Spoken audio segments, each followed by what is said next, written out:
live. Painkiller already, episode 283.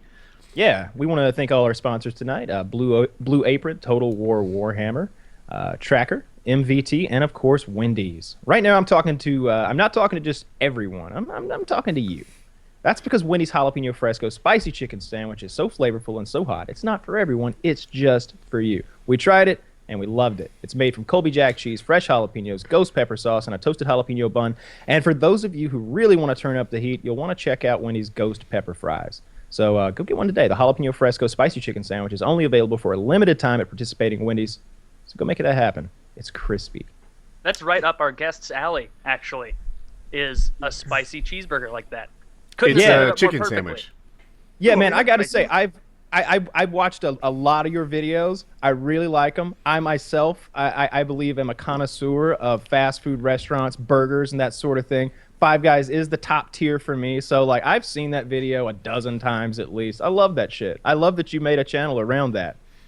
Tell us how that started. You know what? When you actually watch commercials, when anybody's doing a quick service fast food commercial, 9 times out of 10, I don't honestly believe it. I don't really think the individual doing the commercial enjoys what they're doing, but they enjoy that check. So what I wanted to do, I kind of wanted to create a channel where I can give you the real. If I don't like something, I'm going to tell you I don't like it. I'm going to throw it away in the video. But if something is amazing, I'm going to break down how amazing that burger is or that chicken sandwich. I'm afraid to ask. Go ahead, let me Kyle. touch on that. What have you thrown away on camera and be like, don't even bother? Dude, I remember, I'm going to take it back. I'm going to go all the way back to 2010 on you when Subway came out with the barbecue pulled pork sub. I'm excited to go back to 2010 already. This was when I was still using foul language in my food reviews. Uh-huh. I cussed all through that whole entire video. I called it raccoon and possum meat. It was the worst thing ever. And I destroyed it in the video. Another video where I threw something away when Burger King tried to mess around, they came out with the French fry burger. There was a garbage can you could see clearly behind me. I got out of my vehicle, threw it away at Burger King in their trash can in the video. Trying to shame the actual employees there. Waiting for them to look over before you throw it away. You put the actual shit Burger out, King, I am and going he to was there destroy it. You know like what your was horseshit style. like that is the McRib. I don't know if you're like one of the McRib fans, because a lot of people are, but holy shit, that is disappointing. To bite into a McRib and get that weird like cough syrup texture on top of that, like, I don't even know, like retired circus animal meat that they grind up and press into that. It's just horrific. Did you see that thing where they got, I can't remember his name, the Asian guy from the Mythbusters who seems to be one of the more tech-based guys. Chen. Okay, yes, Chen, of course. Chen did the McDonald's must have given him a huge fucking check. This goes back to what you said a minute ago about, these guys are kind of bought when they're doing these commercials, because he's doing like this scientific review of what goes into a McRib and the McRib process, and he's really signing off on it the whole time. He's like, hey, look at this. This is good meat. Yeah, these are good chunks of meat they're grinding up into a pulp and then pressure forming into a rib patty. When I was a kid, and I saw that rib patty and I saw the McRib, and I'm 7, 8 years old, I'm getting my Happy Meal in the back seat. In my head, even then, I was like, what do they do about the bones? Like you can't have a rack of ribs on a sandwich. That doesn't work. Like, what do people do? Because I didn't understand it until I was like maybe 14, 15, and I actually saw one up close and personal, because my family aren't white trash. We don't eat McRibs. And so when I finally saw one up close, I was like, this is bullshit. This is like potted meat product or something, forced in, pressure formed, and they put a fake griddle marks on it, which is just a real slap to your intelligence. That you think somebody's back there, like smoke coming up over them, red eyes slaving over this thing, making it just right. No, You know what I like is that they put the ridges in there like it was sitting on the grill, but there's no coloration. There's no discoloration. They got, to the 50-yard line.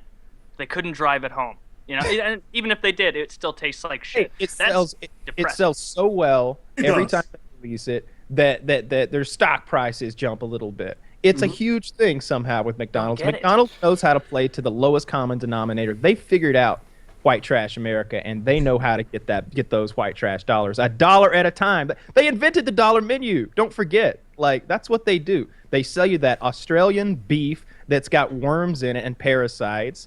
They pressure form like ground up meat products, like in their chicken nuggets. That's a pink slurry before it gets to your table. That's a That pink video you're talking slurry. about, I'm just now remembering the one where Chen, or Grant. Grant is his name. That's his Nicely actual name. done. Grant Imahara. I remembered it. And he was in, like, they're trying, McDonald's clearly tried to do this commercial to be like a documentary almost, like a Scorsese long shot through the McDonald's thing. We're like, see, no room for trickery here. And so he's just walking by every machine like, aha, meat and real bread, and looking at the camera almost like insinuating, like, look at this, oh, it's all real, you know? And it's like, this isn't selling me. This is getting back to the bare minimum of what it is to be a restaurant, that you're serving food to people.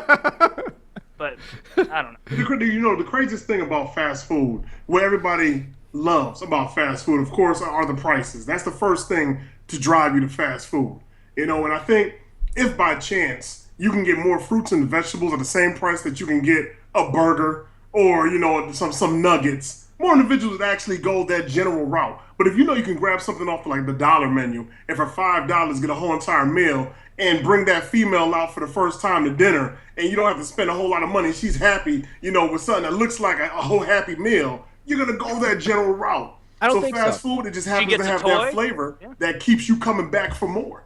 I don't think so. I think that, like, I bet McDonald's could make $1 salad menu with 4 badass salads that were only $1, not those $4 or $5 salads they keep coming up with apples and like pecans in them. Those are bullshit salads. Those always bullshit fail, meat. and McDonald's does poorly when they try to do that shit because that's not their target audience.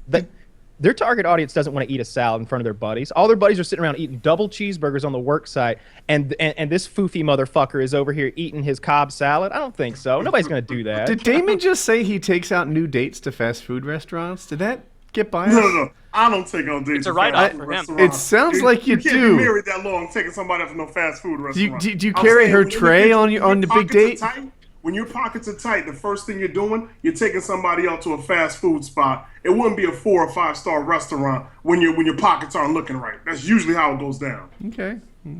It's usually pretty deep into a relationship before I feel comfortable going to a fast food restaurant. And I'll even say, I remember with my current girlfriend, at one point I was like, what you feel about going to Chick-fil-A or something like that? She's like, yeah, that's fine. I was like, you sure? Because we can go to eased her in. You started out. I really You start out tired. Yeah. Well, 5 star all day, baby.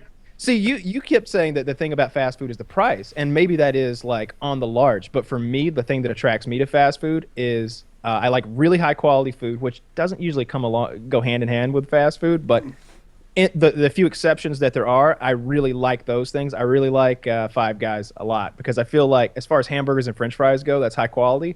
And I always like the more expensive stuff. I remember when Carl's Jr. or Hardee's, depending on what side of the country you're on, came out with a $5 burger. When they first came out with it, that shit was delicious. That was amazing. That was the best hamburger I'd ever had from a fast food restaurant. I feel like it's gone downhill since then, but at the time, I was eating at least 4 or 5 of those a week. I don't even think of Five Guys as fast food, though, to be honest. Like, I think of that in the same category as, like, Chipotle or Qdoba or something like that. I think the best actual fast food, meaning you can drive through, has got to be Chick-fil-A. That's the only one that I look forward to the flavor of it. Chick-fil-A is good. I'm actually a Wendy's guy. On that all day. That's Yeah, all sponsorship aside, stuff. I know we're sponsored by him this week, but that's where we go. It's where Colin likes to eat. That's my fast food restaurant. If I'm gonna eat nuggets, I'll go to Wendy's, even though I'm sure they have a light pink slurry that they use or something like that, you know. But like Chick-fil-A is got to be the top tier. I know that they've got it's hate chicken. That hate has to be what makes that meat taste sweet. Because if you eat Chick-fil-A chicken, it's a little sweet. Like there's there's a little sweetness there, along with like the salty and the savory. And you don't find that in any other meat. It and can't it's be never the Christian stringy. love or anything. It has to be it's hate for a gay pinch people. of oppression. That's a what it pinch of is. oppression. It's never stringy and it's never like gristly. I've bitten into a chicken nugget before and gotten just the tiniest, like a little piece of sand in there. I know it's a chunk of bone or a beak or something, though. That's what it is. It's a piece of bone or a piece of a beak or something like that, and I just ate it, and I don't really care.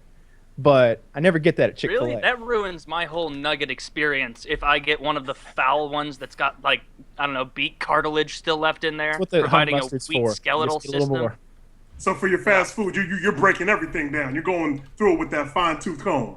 Yeah, Yes. absolutely. Yeah, Okay. Kyle especially takes fast food very seriously. I would I say really he do. knows more about Taco Bell, and not just their current menu itinerary and lists, but past specials. I got Kyle I got knows the all about. Taco Bell app on here, and I'll get on there and like I'll whenever they come up with like a new creation, like they'll come up with some like wackadoo Taco Bell creation at the Taco Bell laboratories down in Mexico, I suppose.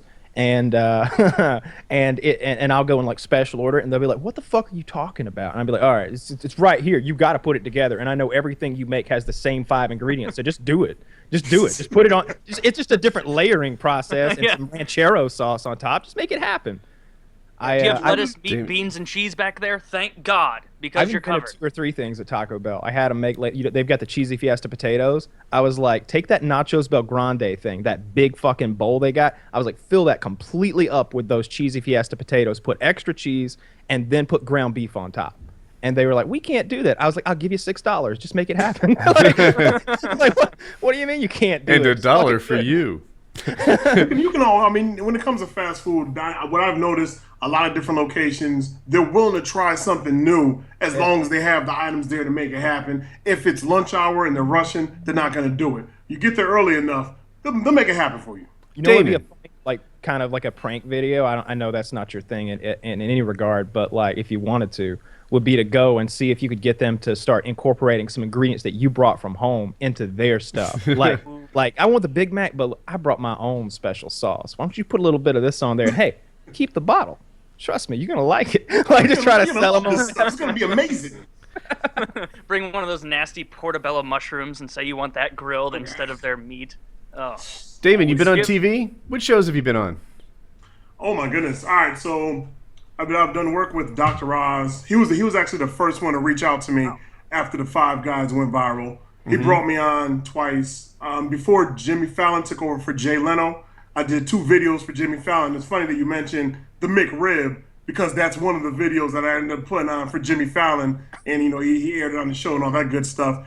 And recently, I've been signed to the Rachel Ray Show as her food correspondent, and that happened last year. So Nice. that's a repeated deal? Like, how's Yes, that? sir.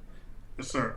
We've been rocking out every single month. I go out. They put me out in the field, try something new, try something different. We probably right. did about 13 episodes together so far. So this sounds great. I'm loving this whole success story, but I want to go back to the beginning of this thing because I doubt that like 6 years ago you were like, yeah, I'm gonna be a food correspondent for Rachel Ray, and I'm gonna do the late show with Jimmy Fallon a few times. You know, I do a few videos for him, maybe some McRib stuff. I don't know. What were you doing 6 years ago? What was the day-to-day job when you were eating that burger at Five Guys? And then I want to kind of go from like how big that blew up and like what happened then. All right, I don't know if you guys remember the Kodak Bloggy because that's exactly what I was using. 720p. I'm talking late 2008, early 2009, when I was just kind of shooting up whatever. I called it Ghetto News Network. So that was GNN for my channel. And I would just kind of film things that I would see in the hood. This was me coming into YouTube game like late 2008. Literally, once I started working for Walmart as an assistant manager, they had given all the managers an hour lunch. I had an additional half hour because every job prior to that, I only had a half hour. So now I got an additional half hour to play with. I'm like, what am I going to do? So that's when I actually took that Kodak Bloggy and just started filming myself eating in the car. I didn't know what it was going to be. I had no idea, to be honest with you, but I threw it up on YouTube because I was throwing everything else up. At that time, when I say 200 views was the biggest thing for my channel, 200 views was the biggest thing, people started watching me eating and talking about it in the car versus everything else I was posting. So I was like, well, I'm gonna stick with this then. And every single week I would put up one video. Then people started requesting for me to go to Subway or Wendy's, pick out whatever came out in the menu, do my own little thing about it. And I would do like little sketch videos, sketch comedy. And it started slowly changing as my audience started growing and they started having more requests. Not until 2012, when I did that Five Guys Burgers and Fries review, not even 3 months, 4 months after I had launched the review, I get a message on my Facebook, and the kid was like, hey, listen, I'm going to take your video and I'm going to just put it up on a website that I'm familiar with. I was like, do whatever you want to do. I don't care. The following morning, I'm looking at this video, and I remember going to bed, and it had 5,000 views just organically by itself before anything else happened. I wake up the following morning to over 50,000 from the 5,000 the night before. And I'm like, well, you know, what happened? Did a larger YouTuber make mention of this particular video? And then I started doing my homework. I started searching, going back. My email started blowing up with new subscriptions. And I go back to my Facebook, and there's a message on there from this kid that said he was going to put it up. And he was like, dude, it's from Reddit. And that was the first time I ever heard about Reddit anything. So I go to Reddit. I looked for the video. At that time, it was on the second page, and it was still being voted up. By the end of that day, it was on the front page of Reddit, #1 on there. And I kid you not, within a week's time, it went from the 50,000, and we were like over 250,000. And that's when I was contacted by Andrew Gregory of the Gregory Brothers. And he was like, hey, man, listen, we saw your video. We loved it. Here's a link. We took it. We auto-tuned it. We hope you don't mind. If you like it, get back in touch with me. I check it out. It was called Oh My Damn. I see myself being photoshopped with CeeLo Green. I was like, okay, you know, check it. That's all I remember. And I'm watching. I'm like, yo, this is kind of hot. So I get back in contact with Andrew. We go back and forth. We talk about some things. And the following week, that's when everything got crazy. That's awesome. Good for you, man. This sounds great. So I want to know, what kind of video were you making before the food one, that the food one got way more traction? So when I say I was making Ghetto News Network, I'm talking about, there was a time I was working for Rent-A-Center, and I was in a management program. So I was the guy that would come to your house and pick up your shit if you didn't pay for your week. Oh, you are the ghetto repo man. Yeah, I was the repo man. I was the bad guy. I mean, I did some... No, you're the good guy. They're the bad guy. They didn't pay their rented television. You making things right. When you got to go in somebody's house and take video game system from kids as they're playing right before Christmas... And that's bad parenting. I had to do that. Oh, nah, that's not on you. That's a shitty parent that put that on you. I bet you still think about that. See, I kind of feel bad, bro. Because I would too. Okay. That's a shitty parent, though. Don't feel bad. He should have boxed that thing up, been like, kids, the PlayStation broke, lightning must have hit it, and then he like walks outside and hands it off to you. Like, there was no need for you to come in and trauma and like put that on you. So rather than teach about like fiscal responsibility or something, the correct parental move was to box it up and blame it on lightning. It's better than blaming it on Damon here. Like, look out, kids! Damon's here to take your video games away. Like the rest of their life, anytime they see a guy that looks like Damon, they're like, "Damn it, Damon!" My PlayStation. Yeah. Exactly. You want my PlayStation, bitch? Fuck you! Like they're hanging on their shit, having PTSD. No, that's a bad parent. Yeah, teaching fiscal responsibility would have been, the best thing they could have done, but you don't have to put that on Damon. So this is what you were posting, like a recording of you going in and taking a child. I wouldn't post anything inside the house. Yeah. But when I would be outside the house, and I would sit there and kind of walk you through what it is that I'm about to do, but I would never film inside anybody's house. I've seen some things that were film worthy and YouTube worthy, but that was a different time. And there was something that was so crazy. Like I was at like a graveyard site, and literally across the street, it seemed like the hood of graveyard versus We Have Money graveyard. Because on the We Have Money graveyard, then the headstones, they look great. Everything was well manicured. And if you walked across the street, you had, the headstones kicked over, gravel all over the ground. Nothing was cut. Weeds were growing up where people were dead. I was like, okay, so basically I don't want to die on this side of Hartford, Connecticut. I want to die and be buried over here with everybody else that, people are still spending good money. But I would film this stuff. This is the stuff that I would actually post. Whatever I seen when I was driving, that's the stuff that went up on the page. You're from Hartford? You're from Hartford, Connecticut? I'm actually from Stratford, Connecticut. Okay. I've been to Hartford. I like it there. Oh, yes. Dude, Hartford's a bomb, man. And I like the Hartford Whalers so much, I wore hockey pants for the next decade after they were gone. Oh, damn. You went all out, bro. Yeah, I commit. Yeah, he's a pretend fan. Yeah. From the Hartford Whalers. That's funny. That must have been kind of aggravating to feel like, because at least if I was in your position, having a job at Rent-A-Center like that, where that everything you're going out to is going to be video worthy because it has conflict built right in. You must have felt like you had like the golden ticket right there, and then a video of you eating a sandwich is what gets you. That's what got popular. That's so crazy. You must have been a little aggravated. Like, goddamn, I gave you guys way more than this, and now you just want me. I'm going to talk about specials in the number 5.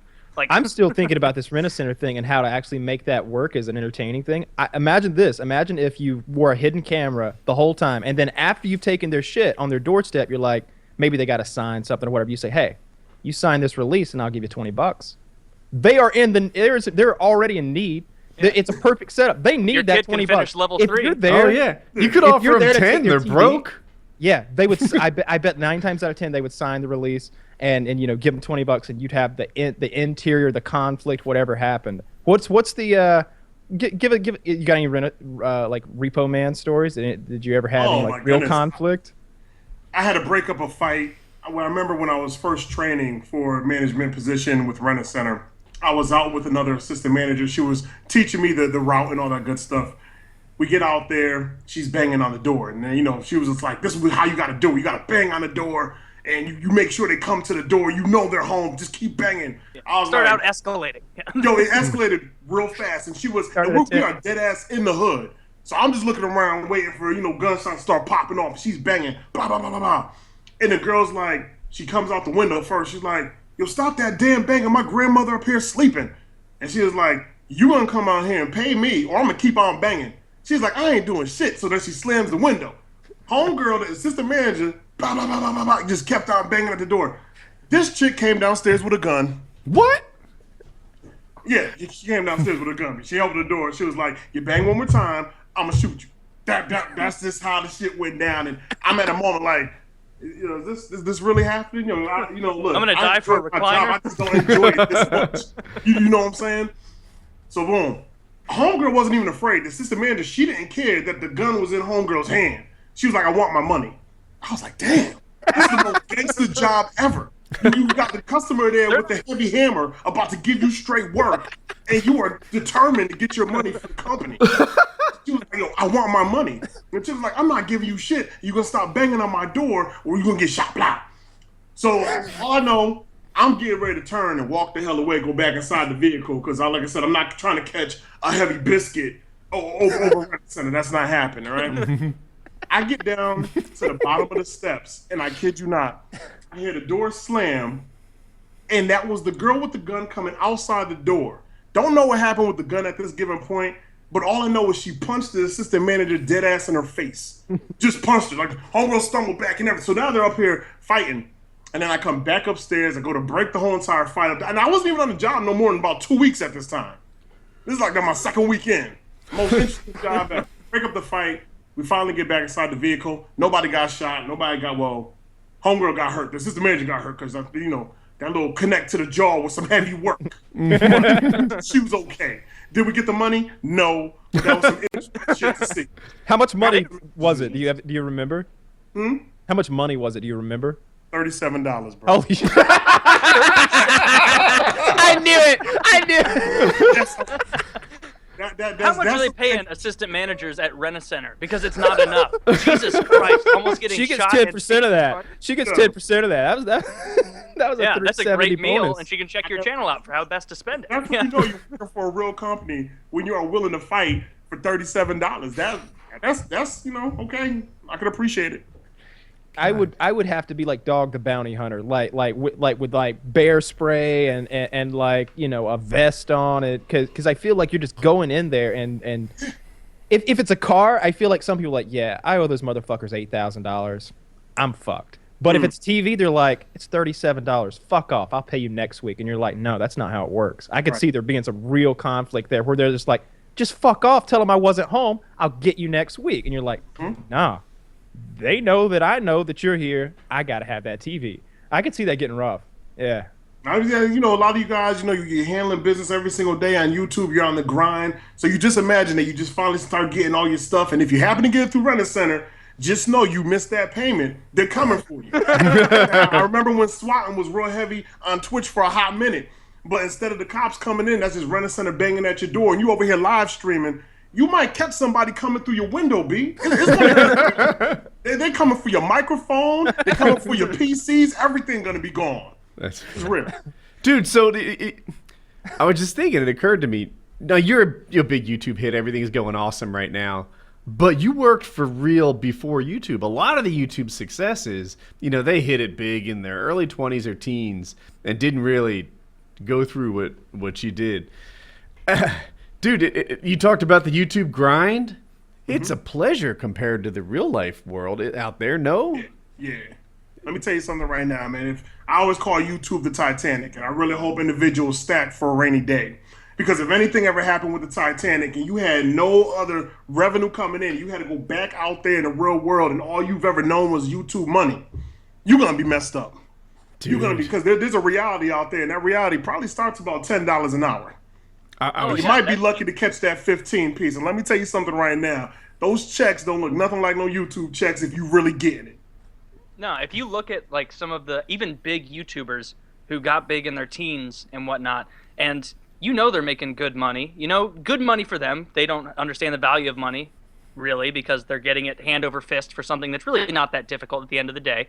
Mm-hmm. They're going to be fucked because you see them buying expensive cars, nice houses in expensive areas with high tax brackets, and it's like, what the fuck are you doing? Like, you're going to blow through this money, or you're going to retire with, I don't know, $1 million, and then you're going to realize a couple years down the road, oh, fuck, this is not as much money as I thought, and I didn't go to college. And I don't know how the working world works, and I'm not interpersonal enough with people to get in on the ground floor with some, you know, customer service rep job or something. Like, that's going to bite a lot of these people in the ass because they think the gravy train just won't stop coming. Right. You get it. Once you get comfortable, that's already like the first step to becoming a problem, an issue. You can't never get comfortable. You got to keep that hustle going. Like, when I look at YouTube, I look at it as my part-time boo thing. You know, no matter how many videos I pump out in a day, in a given week, this is my part-time boo thing. Put that cash off to the side, but I got that other hustle still going on outside of YouTube.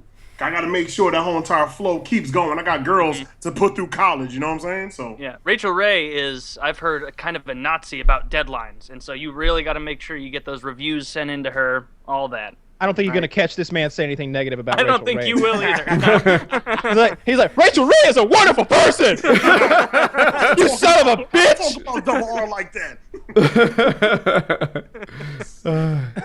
All right, so I want to ask some like fast food questions. It's entirely different. Like, I don't do the YouTube flow when I'm on the show. On the show, it's like, even there was a particular episode where I was able to bring in 2 of the restaurants here in Connecticut. I was able to bring the food in on the show and help out local mom and pop spots. You know what I'm saying? Just talk about the food, and then Rachel was able to try the food out, and then we get everybody all excited about it. So, you know, I tell them I always want to separate my YouTube life from the TV life. That's the hardest transfer to make, especially when you take a great YouTuber, then you bring them over to television, and you try to do the same exact thing they're doing on YouTube, and then you wonder why the show fails. It fails because if people want to watch it, they're just going to watch them on YouTube, you know?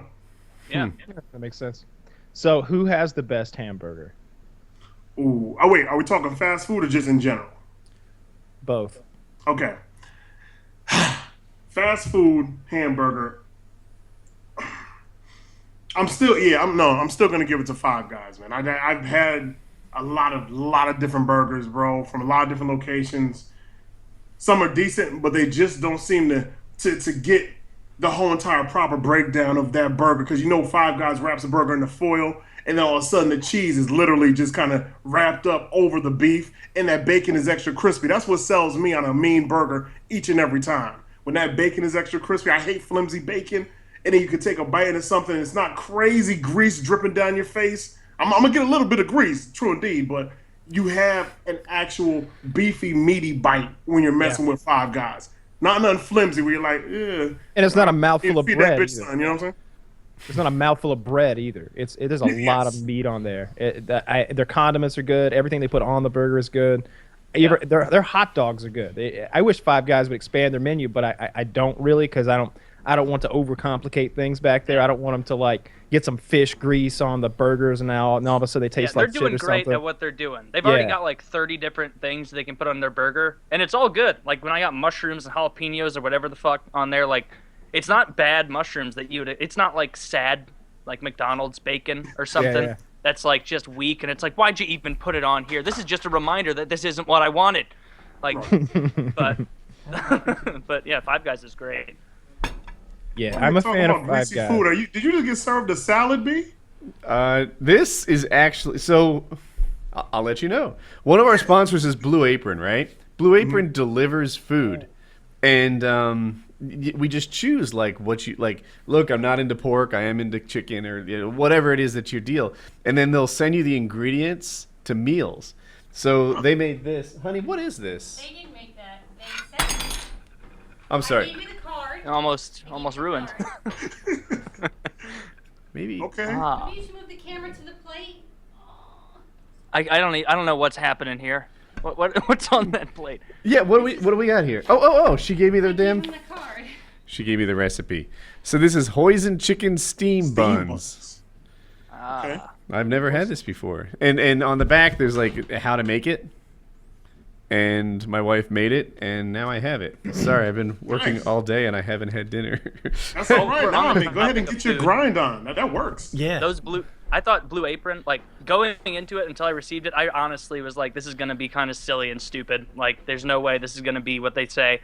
I got 3 meals. We still have 1 more in there, and it's legitimately like restaurant quality shit. And everything comes in the most perfect containers, perfectly organized. It's perfect, perfect. I'm gonna. Since we're continue with talking about it, after. Since we're talking about it, I'll just read the ad here, so because it's got everything you could possibly want to know about them. So thanks again to Blue Apron for sponsoring today's show. Blue Apron knows that when you cook with incredible ingredients, you make incredible meals. So they set the highest quality standards for their community of artisanal suppliers, family-run farms, fisheries, and ranchers. Whether it's Japanese ramen noodles, wild-caught Alaskan salmon, or heirloom tomatoes, Blue Apron is bringing you the best for less with $10 at $10 per meal. Blue Apron delivers seasonal recipes along with pre-portioned ingredients to make delicious home-cooked meals. So check out this week's menu and get your first 2 meals free with free shipping by going to blueapron.com/painkiller. You will love how good it feels and tastes to create incredible home-cooked meals with Blue Apron. So don't wait. That's blueapron.com/painkiller. Blue Apron, a better way to cook. My Blue Apron delivery showed up last week when I was in Los Angeles, and everybody ate my food and said it was amazing. And I'm like, that's not the same thing as me eating it and knowing it. So I'm a little upset that they ate all my fucking food. It sounded good. I love how they ship stuff. Dude, It's let me so, talk like, about that. Because I got a bag right here. Look at Okay. that. 2 radishes, and it just says Blue Apron radishes in a sealed plastic bag. When you need 1 carrot, they send you a carrot in a bag, and you feel like you're like on a German scientist level of organization in your own kitchen with little measuring devices and cups, and everything's pre-approved, and it's so easy to do. I love this service. I'm going to keep going with it. This is excellent. You I guys need to have check Blue Apron 3 out. different food delivery services at my house, right? We haven't we started now, but we went years without buying milk at the store because we had a milkman just like come and deliver it in the bottles and everything. Blue Apron delivers their stuff better than everybody. The milk was going bad. It would come okay, but it would go bad within like 3 days. And I'm like, I think it must have hit like 60 degrees somewhere in the travel process. And the stuff they used to cool it, not Blue Apron, but the other people, they take like old water bottles. You know the water bottles you just drink from? Yeah. And they're like plastic and like mega super thin plastic. They'd fill it back up with water, turn it to ice, and just like toss it in there with my food. It's like used water bottles and shit, like people's trash, like old orange juice containers. Yeah, it's like literally peeled off or not peeled off. You know, the Dasani label was still on there, and stuff would warm up while we deliver. Blue Apron, there were like 32 freezer packs in there, like, and then it came all wrapped in some sort of like tinfoil oven business, like a pizza delivery guy would have. And I was just like, it was another level from all the other know, like, local how stuff. big your family plan was. I just got like with our trial, like the 2-person thing, like 3 meals a week, 2-person. They sent 3 cold packs the size of my torso in this bag to keep my food cold. And that silver like heat retention or cold retention bag, even after I got it, they were all still frozen. So I just kind of left it there with just the cold bags in to see how long it would last. A full day later, I got up and I was going to go to work, and I was like, I'm going to check on those. Put it in, a little bit soupy, but it was still fucking cold in there. Like, you could just miss your day by, like, missing your flight or something and come home a whole day later and all your food's fine. I signed up for the family plan. It's excellent. Because I think that, like, it didn't matter which one. And I think the family plan was more stuff. It seems like it would be. So I'm hoping that there's more stuff for me next week that I actually get to eat. I'm excited about it. What did you actually get? Like what was your meal, Taylor? Was it the same as his, or was it different? I don't know what Woody. I didn't get what Woody had. I got General Tso's chicken, and then I got pork roast and mashed potatoes, and then we've got salmon A salmon That sounds salad great. with some other like radishes on there or something. Like the radishes. Oh, where'd they go? They're in the fucking radish bag. What do you know? You know. Well, that's cool. I look forward to Anyway. actually using the thing. So check them Damon, out. you need to Link in get the yourself a Blue Apron sponsorship. Yeah, I gotta check that out. I don't think. See what they No, got in he's. that menu. You need to get one of those Burger King black cards, right? So you get Burger King free for life. You know those exist, right? Like I know Robert Downey Jr. Yeah, Downey Jr. has one because he ad-libbed like a Burger King line at the end of Iron Man 1 or 2. They gave him this like black card. It's free Whoppers for life. It's a black card for Burger King, but Funny you never enough, have to pay. I have a few black cards for different establishments. Oh, let's hear it. That's Yeah, I great. have a few, but Yes, I was hoping. Hold on. Hold on. Let me see if I can whip something out for y'all real quick. Hold on a second. This is my dream. Yeah, Kyle wants a Taco Bell black card. Alright. I'd wear a sombrero for life. So this one spot that I mess with heavy. See if you can get this in here for you guys. See if you can read that right there. Plan B. They have Burger. Plan B Burger Bar. And, you know what I'm saying, it's for Daym drops +1, you know, for life. And there's a few other spots that I like that as well. But, you know, after you do quite a food reviews, they show you a little bit of different love out there in the streets. It's always a good look. That's awesome. Good. You want to try Yeah. it? So now, does it ever occur to you that like no matter what in life now, I'll never go hungry? Like no matter what Yeah. happens, like even if like I become like a super villain and I commit crimes and everybody that likes me decides they hate me, I'll never go hungry. Does that still ever have occur to to you? begrudgingly I give can, you I can your go Whopper. sit down and get something to eat, and I'm still good to go. Yeah. No, it's crazy, bro. I mean, I didn't expect for any of this to happen. You know, it's definitely a great feeling to be appreciated for what it is that, you know, we do. We provide some amazing content out there for the people, and just we like having fun with what it is that we do. And then, yeah, we get kickbacks from the madness is what I like to call it. It's a good look. That's Yeah. really cool. I don't have a black card for anything. This is bullshit. I know, right? I'm saying, man, you know. I need to get. Are you sweet talking these sponsors, bro? I haven't even spoken to my local fast food managers in months. Oh, I've really, you know, for a while there, I was really cultivating some interpersonal relationships with the Wendy's guy and the Jack in the Box guy, but no dice. Yeah, they don't care. You know, you Jack try from to Jack in find the Box stuff. is the best mascot. That Oh, Burger was that? King was creepy as fuck. I was saying that Jack from Jack in the Box is the best mascot. He's got the best sense of humor. But that Burger King was creepy as hell. Remember the Burger King, and he just had that blank fucking face like Michael Myers or something, and he just served you a croissant sandwich in bed. Like nobody wants that. That's a nightmare. No one was paying attention to like the steam rising off the sandwich. They were all like, "Who is this guy in my bedroom?" And this is upsetting. I don't want him here. I don't care. Leave the sandwich on the counter on your way out. Way to go. Way to go. I just want you to leave. Get out of here, buddy. David, now that you got YouTube money, what finer things in life have you started to enjoy? Doing crack a lot more often now. Yeah, right, You know of what I'm course. saying? Just hit that. Yeah, as you do. I mean, really, like I said, I have a 19-year-old and I have a 3-year-old. Putting a 19-year-old through college. Like the money that actually comes in from everything that I'm doing, I'm just making sure I'm making some smart investments along the way and stacking for that rainy day. Do you know, have I your know- RC? Do you have your RC track in place yet?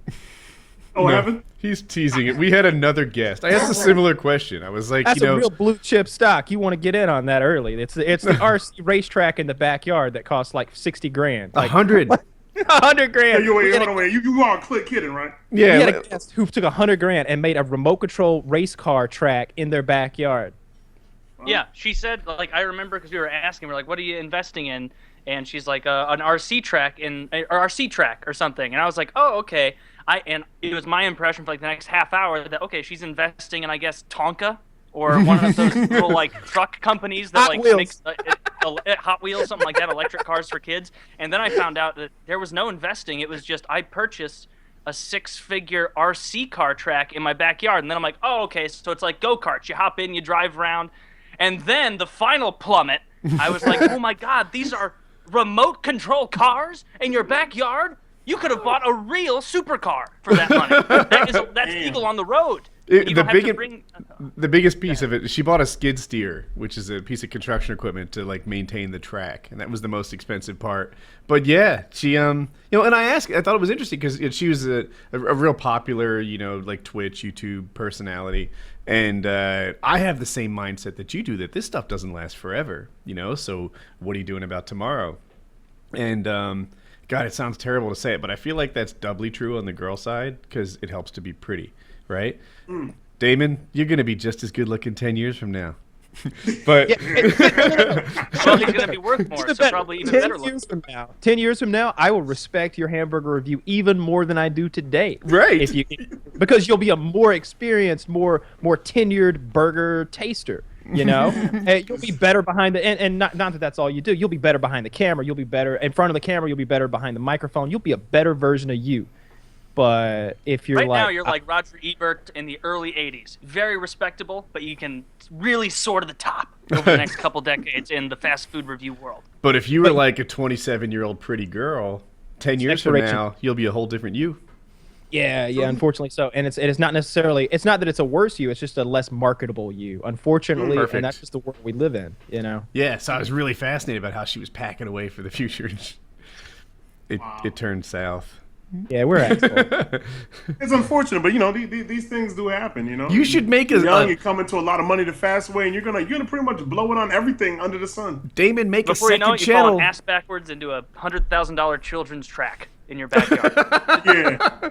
You could give me $100 billion, and at no opportunity would it even cross my mind to build an RC track in my backyard. I would have moats and catapults and trebuchets and whole armories of medieval warfare shit before I even crossed my mind to get a remote control car. Different strokes for different folks, I guess. Good Yeah, Lord. I guess so. Makes sense to me. That was outrageous to me as well. Oh, And I like spending money on things. You should have another line of videos, not on your main channel. It'd break the flow. Where you put these people straight, let them know, this stuff doesn't last forever. Money's harder to earn than you think it is. True indeed. Real talk series, man. That's what it's about. Real talk. Real Yeah. talk series should help a few individuals out there that are doing some real ignorant things with their money right now. We could do some real talk dual comms. If you could teach me more terms like crispy, and Yeah, I got you. I got that. This will be a me and real Kyle- Daryl Michael Kyle's Scott face. vibe. yeah. It is. It's a real Michael Scott vibe, and it's making my stomach hurt and my teeth ache. Oh, it's like it. awesome. It's awful. That's crazy, man. He's not funny fellas, without a straight man. Let me ask you. I know you're always with the questions for all the guests that you guys have, but when you're not doing your normal grind with the YouTube and everything else, what do you do outside of these walls? What are I you like into? I like to do a lot of things. I like to shoot. Shooting is part of my YouTube channel, but it's also something I really enjoy doing. I like shooting more when a camera's not on me, so I like to do that as much as I can. I like to tinker a lot. Part of my channel is like pyrotechnics and stuff like that. So lately I've been messing around with a lot of explosives and explosive gases and stuff like that in my spare time. A lot of backyard chemistry stuff. But I really like TV. I watch an unhealthy amount of television. And I really do love fast food. I eat an incredibly unhealthy amount of fast food. When I shit in the morning, I just had to replace my toilet. It was destroyed. It could my plumbing. I had to put heavy duty plumbing in. It's awful. I eat an insane amount of fast food almost every single day. He does. And so yeah, these are a few of my favorite things. So yeah, like guns blowing stuff up, fast food, and lots of television. Okay, I Lots of respect that. TV. Yeah. Woody is a pretend farmer in his spare time. Wow. I'll What, you let got him to talk explain to you that. like that, B? Yeah. It's fun. I bought this in Raleigh. We call it the compound. I have 14 acres here, and a big house. And I mostly just maintain the house and the property. And the John Deere 2014 catalog. And I chop my own wood, right? I think that's fun. I have And everybody else's wood. I chop a lot of wood. I go hardcore when I get into something. I get into it so hardcore at a level that you might not know anyone else who gets as passionate about fucking anything as I do, right? I start chopping wood. Holy shit, dude. It's a new hobby. I mow grass with an enthusiasm that you have never heard of before. And soon, I'm going to start flying. And that shit will be off the hook.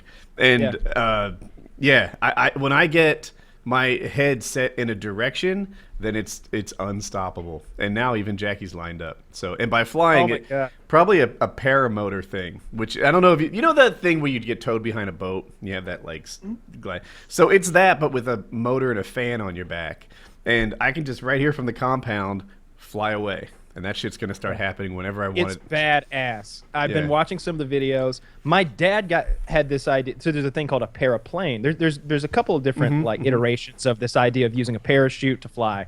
There's gliders, paraplanes, and there's the paramotor that I'm familiar with. But the paraplane looks like a really lightweight tricycle type thing that you're sitting in. It's shaped like a car sort of, but more like a little buggy.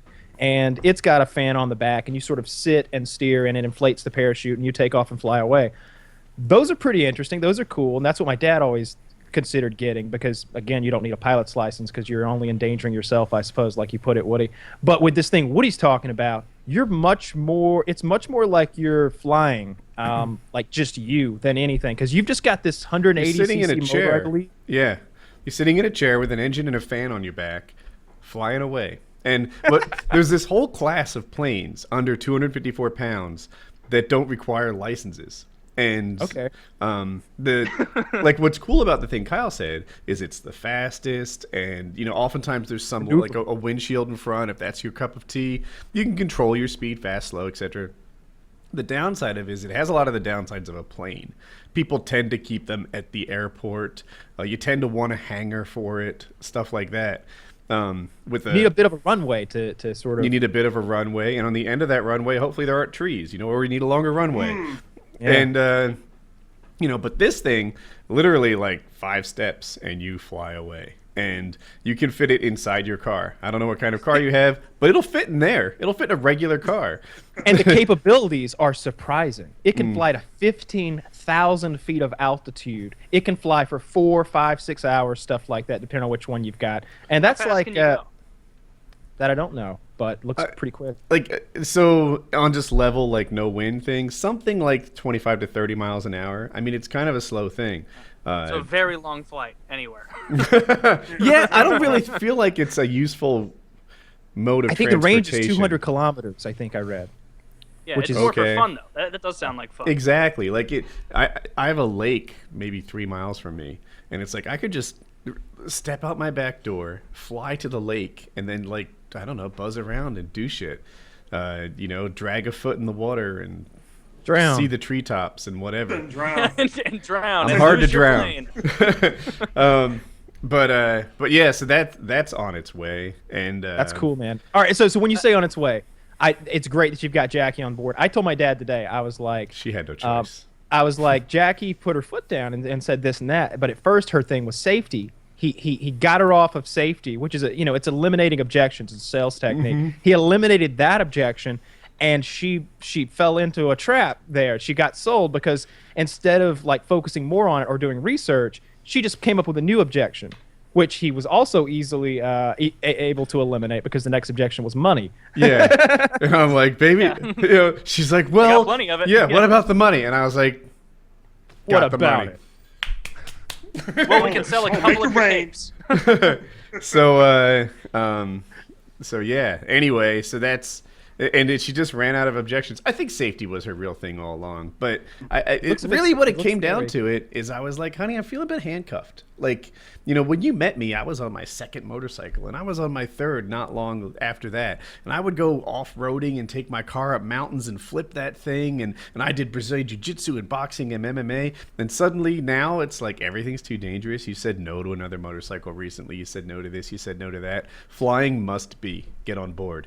And well, in her defense, it's really stressful to watch your meal ticket just running around like fly away, bat out of hell. Just just fucking gone. Well, there goes your future, kids. If he fucks up, like, because that's it. I just see Woody looking back. Where I'm going, we don't need roads, and just like takes 8 steps and then falls face first and explodes. Like, Jesus, no! I feel That's like that the fear. plane thing is just like, I know you don't need a license for it now, but I feel like it's kind of like drones insofar as, like, 10 years ago there weren't a bunch of drone regulations for what people could and couldn't do because you didn't have drones. Like, there just aren't regulations yet for flying your own 200-pound plane around because most people don't have 200-pound planes. There is like, a it's gonna philosophy get cracked behind down it, though. You might be right. I can't predict the future. But what they say is these lightweight one-person planes, the FAA's stance on it is that you are allowed to kill yourself. You're allowed to go mountain climbing. You're allowed to do this. You're allowed to do that. You can't. They make tandems, and they made them illegal because they said the minute you have a passenger, then you're kind of making decisions on behalf of someone other than just yourself. So they say, look, you can't fly it within a certain radius of major airports, of which I'm just clear, and you can't have passengers because you're making decisions for just you. So if you fly up and hit a telephone pole and shock yourself, then that's all about you. So I think we should have. Here's what I think we should do. We should have Chiz. I know you're going to get one regardless of anything. No matter what, you're going to get one. I'm not. Unless we can work something out with a sponsorship so that we can get a discount or maybe get one. Oh, I'll take a plane. Yeah, exactly, right? I would love to If do you're handing them out, one plane here, please. Yeah, I mean, I got $12,000 worth of personal tanks over here for free. It's not unimaginable that I could get a $6,000 or $8,000 little mini plane for free. So I think that would be really cool, and I'd be down. I would definitely make a video of it, and fly from it, and I'm gonna check the legality of shooting from it because that'd be fucking cool, right? No shooting. Yeah, from no, it? I actually know about that. Even on your own property. That can't be legal. There's no way. On your own property. I'm not certain about the property thing, but there's another guy who shot from one, and I guess it's a small enough community that like everyone's talking about it, hating it, and there's not so much traffic that things die.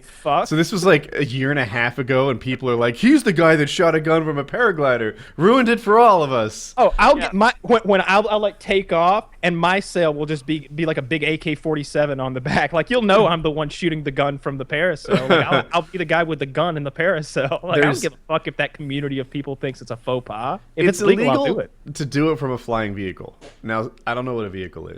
In what state? Because in Texas, I can go up in my chopper and FAA. machine gun pigs. Well, you know what? I think I'm stepping outside my expertise. I'm not sure. Well, I would do that if it were possible. That's one of the things I would do. I'm not going to break any laws because obviously when you're uploading it on the internet and showing a million people, you don't break laws when you do that. That's WorldStar where you do that. yeah. You put that You're gonna break some laws. Different hustle. What's the CPMs like over there? Oh man, cost per mutilation. So I am down to get in a para motor. I'm down to promote one. I'm down to be given one. I'm down to get free training and then maybe do something. What I don't want to do though is like come out of pocket for like $8,000 or something, and then like 10 days of training. That's probably another $1,500 when I'm just about to buy that 1080 PC that's wrapped around the 1080 graphics card, so I can do VR and I can play some of these other games that I'm interested in. So I'm about to put at least $2,000 into that, probably closer to $3,000. So I really don't want to drop like $10,000 on toys this month. I would guess 3 or 4. And just so you know, there's a culture in the PC building thing of how much you can get for the money. Like that's it. It's sort of like price to performance ratio. That's what they're excited about. So I feel like when people build a PC, they don't tell you the real cost. They're like, I built this thing for $1,400 and it's XYZ fast. What's wrong with you? Okay. Did you include a monitor in your price? Because normal people use monitors too. And what about your keyboard? Was that inherited from your last thing? And what about this and what about that? I feel like with $1,400, I mean, I don't believe them, quite frankly. I feel like they're like, all right, well, yeah, I guess I didn't count the case because I had that. I guess That's the case I'm in, though. I've got all the extra things that don't get Monitor? old every generation. So I'm not sure what I'm going to do. So I've got a 4K, but it's 60 hertz, and I want 144 hertz. I want probably 1440p at a high frame rate. So I don't have a monitor, and I'm guessing that I'm going to spend at least $600 on the monitor. So yeah, that's going to cost as much as the graphics card itself. I do have a case. It's a question as to whether this case is appropriate for what I'm about to do or not. I don't know. I can't look at it and know. I don't know what's required, but I'm sure I can get a discerning eye to tell me that. I got keyboard and mouse, all that. I'm really happy with that You're stuff. happy with. Mm-hmm. Yeah. I thought you just got the VR gaming goggles. laptop. I did, but I mean, it's a gaming laptop in that it'll play Company of Heroes on like really high settings, but it's not a gaming laptop in the sense that I can play Witcher on like ultra settings and just feel like I'm immersed. You know, it's a really great travel gaming laptop, but it's not one of those $3,000 fucking badass ones with dual graphics cards or something crazy. Damon, do you play video games? Heavy Xbox One gamer, yeah. All right. So What what was are you your game? playing? I haven't jumped over to PC gaming. You know, the master race of gaming, but Yeah. Xbox One. You're buying tuition, baby. What game you playing on Xbox One? Currently, Call of Duty I'm running through, and also, damn it. It's crazy because I just switched up another game. Battlefield? Call of... Is No, it no, a no. shooter? CSGO? No. Oh, fuck. Fallout? Oh, no. The Division. My bad. The Division. Oh yeah. So I'm hearing a lot about that game. I've read a lot about it, but I haven't watched anything from it. Is that fun? To me, it's amazing because you could run in there with like, you know, 3 other your boys, go up in there, blow shit up, make sure you're destroying all the fellas coming out, trying to stop you from hitting objectives, and you really got to go in as a squad as you start leveling up because the Now- enemy gets smarter. Yeah, when you go in there, do you mess with the other human players, or are you just trying to run missions and get stuff done, or do you every when now you and mess with then? other human players, that's when you're going into the dark zone. As long as you stay your ass out the dark zone, you're good. You can do whatever you want to do. I'm You talking step about into the dark zone. yeah. I'm starting shit when I go into the dark zone. Okay, Is that you're like one of that's those it, guys. Nothing else. I'm just there to start shit. It's I wish that they would expand upon and again, I've just read about the game, but I wish the Dark Zone was a little bit more like DayZ. I don't know if you're familiar with the awful things that you can do to other players in that game, but it's really like a real life war simulator. So if I catch you in game and I'm like slightly armed, it's just like real life. I don't need an AK-47. If I got a 22 pistol or like a big stick with a nail in it, you're like, whatever you want, bro. Like, you know, like if I'm armed and you're not, it's a big fucking deal in real life. So it's just like that in the game. If I got 3 bullets, you're like, oh God, he's armed to the teeth. So I can hold you at gunpoint in this game and like put those handcuffs on. And you'll be like, all right, because when you die, you just lost like your whole life. You're just dead. There's no like, man. you're dead, and you got to go back to some random starting point and work for another 8 hours to find a blue shirt because it's keeping you warm. That's how that game is. It's like being ragged and poor in a war zone with nothing. You Some gotta guy scavenge. tried to rape me. He succeeded from what I saw. I Well, saw You got penetration. molested in DayZ? Yeah, well, basically he out armored me by a ton. So not armor literally, but like his guns, his weapons, whatever. You can see what they have just by looking at the character, and I know that like I've got guns with bullets that don't match it, right? And this guy on the other hand is like full ammo, full auto. He's dressed like a soldier and everything. So I'm screwed. And he's like, get down on your knees, and I don't really want to. Open your mouth. He makes me take my clothes off, and so he made me take my clothes off, and I agreed to that because I thought maybe he wanted my clothes for some This reason. is shameless. Just turn the game off if you're getting. At Right? that point, bro. And then he had me get down on. He wanted me to get down on my knees, and I knew the next step was some sort of fellatio thing. Now the game doesn't have fellatio in it, but Oversight. it was obvious he was gonna like walk up to me and be like, "Oh yeah, you're good," and I didn't want any part of that, so I chose death. That's the only reason I play the game. I'm waiting on someone to do that to me. Hours I play and I don't find It's anyone to overrated, do it. I would say. So yeah, it's nothing like I wish it was a little bit more like that because you get the guy on his knees, make him eat like a rotten apple or something, make him cry and stuff like that. But from what I've heard, if you go rogue and start taking out other enemy players, you get like a bounty on you, and other people are looking out for you. They're after you. So it sounds like a lot of fun. I I'm like into how that sort Woody of was thing. talking about a player wanting to molest his character in game, and you immediately were like, "Yeah, I mean, I want to get in there and make him do nasty stuff, like maybe eat a past expiration apple or other fruits. Not too gross, but just enough that it's a little mealy. I'm not getting as many nutrients as I should. For This banana environment." has brown spots all over it. Yeah, I'm taking the skin off so you don't get any vitamins. That's what you would do, right? Skin's toxic. You know that, Charlie. Oh, that's true. Yeah. So what games Even you playing guys a ton looking of forward Company to? of Heroes. I play a lot of stuff. I'm not passionate about a ton of games, but I do play quite a few. I'm definitely looking forward to the new Call of Duty, not for the new aspect of it, but because Call of Duty 4 Modern Warfare's remaster coming along with it. I've played that game for 2 years. When World at War came out, I played it a little, got to the first Prestige, but then I went back to COD 4 and I put 2 full years into that game, and I have a huge passion for that game. I'm an expert at that game and what that game's about and all the things in it. So I'm pumped that that's coming out. Battlefield 1 though looks like a game, a next gen game that I especially on the PC with this PC I'm planning on building, I bet it's going to look incredible and it's going to play really well too. And I'm interested in a World War I scenario. Then I play a lot of RTS though, so there's games like Civ. Well, that's a turn-based strategy game. Civ 6 is coming out fairly soon, so I'm pretty excited about that. And then I've got it right here in front of me. I want to get the name right when I say it. Yeah, Total War Warhammer, which is actually one of our sponsors for tonight. It looks like Age of Mythology, Taylor. It's an updated, modern version of Age of Mythology. Yeah, it's an RTS game with like vampires and supernatural stuff and magic, but also like real world type stuff in the mix too. There's dwarves with cannons and shit. It's kind of off the wall nutty RTS and looks like a lot of fun. So I'm excited about a lot of stuff. Yeah. I bet you can get it for free. I guarantee it. As long as I don't yes. talk about it. Well, we've been getting all of our games for free from all the nice people giving them to us on we got Steam. some great fans. Oh, Yeah. And speaking of that, Woody, I don't know if you noticed, but we're scheduled to do a PKA Plays this weekend on and we have 2 choices of game. The guy who he's one of our $500 Patreons, I think. He gave us some choices. He said we could do Age of Mythology or we could do Company of Heroes. Oh. I am willing to give you a crash course in either game. Company of Heroes will be easier for you to get going on.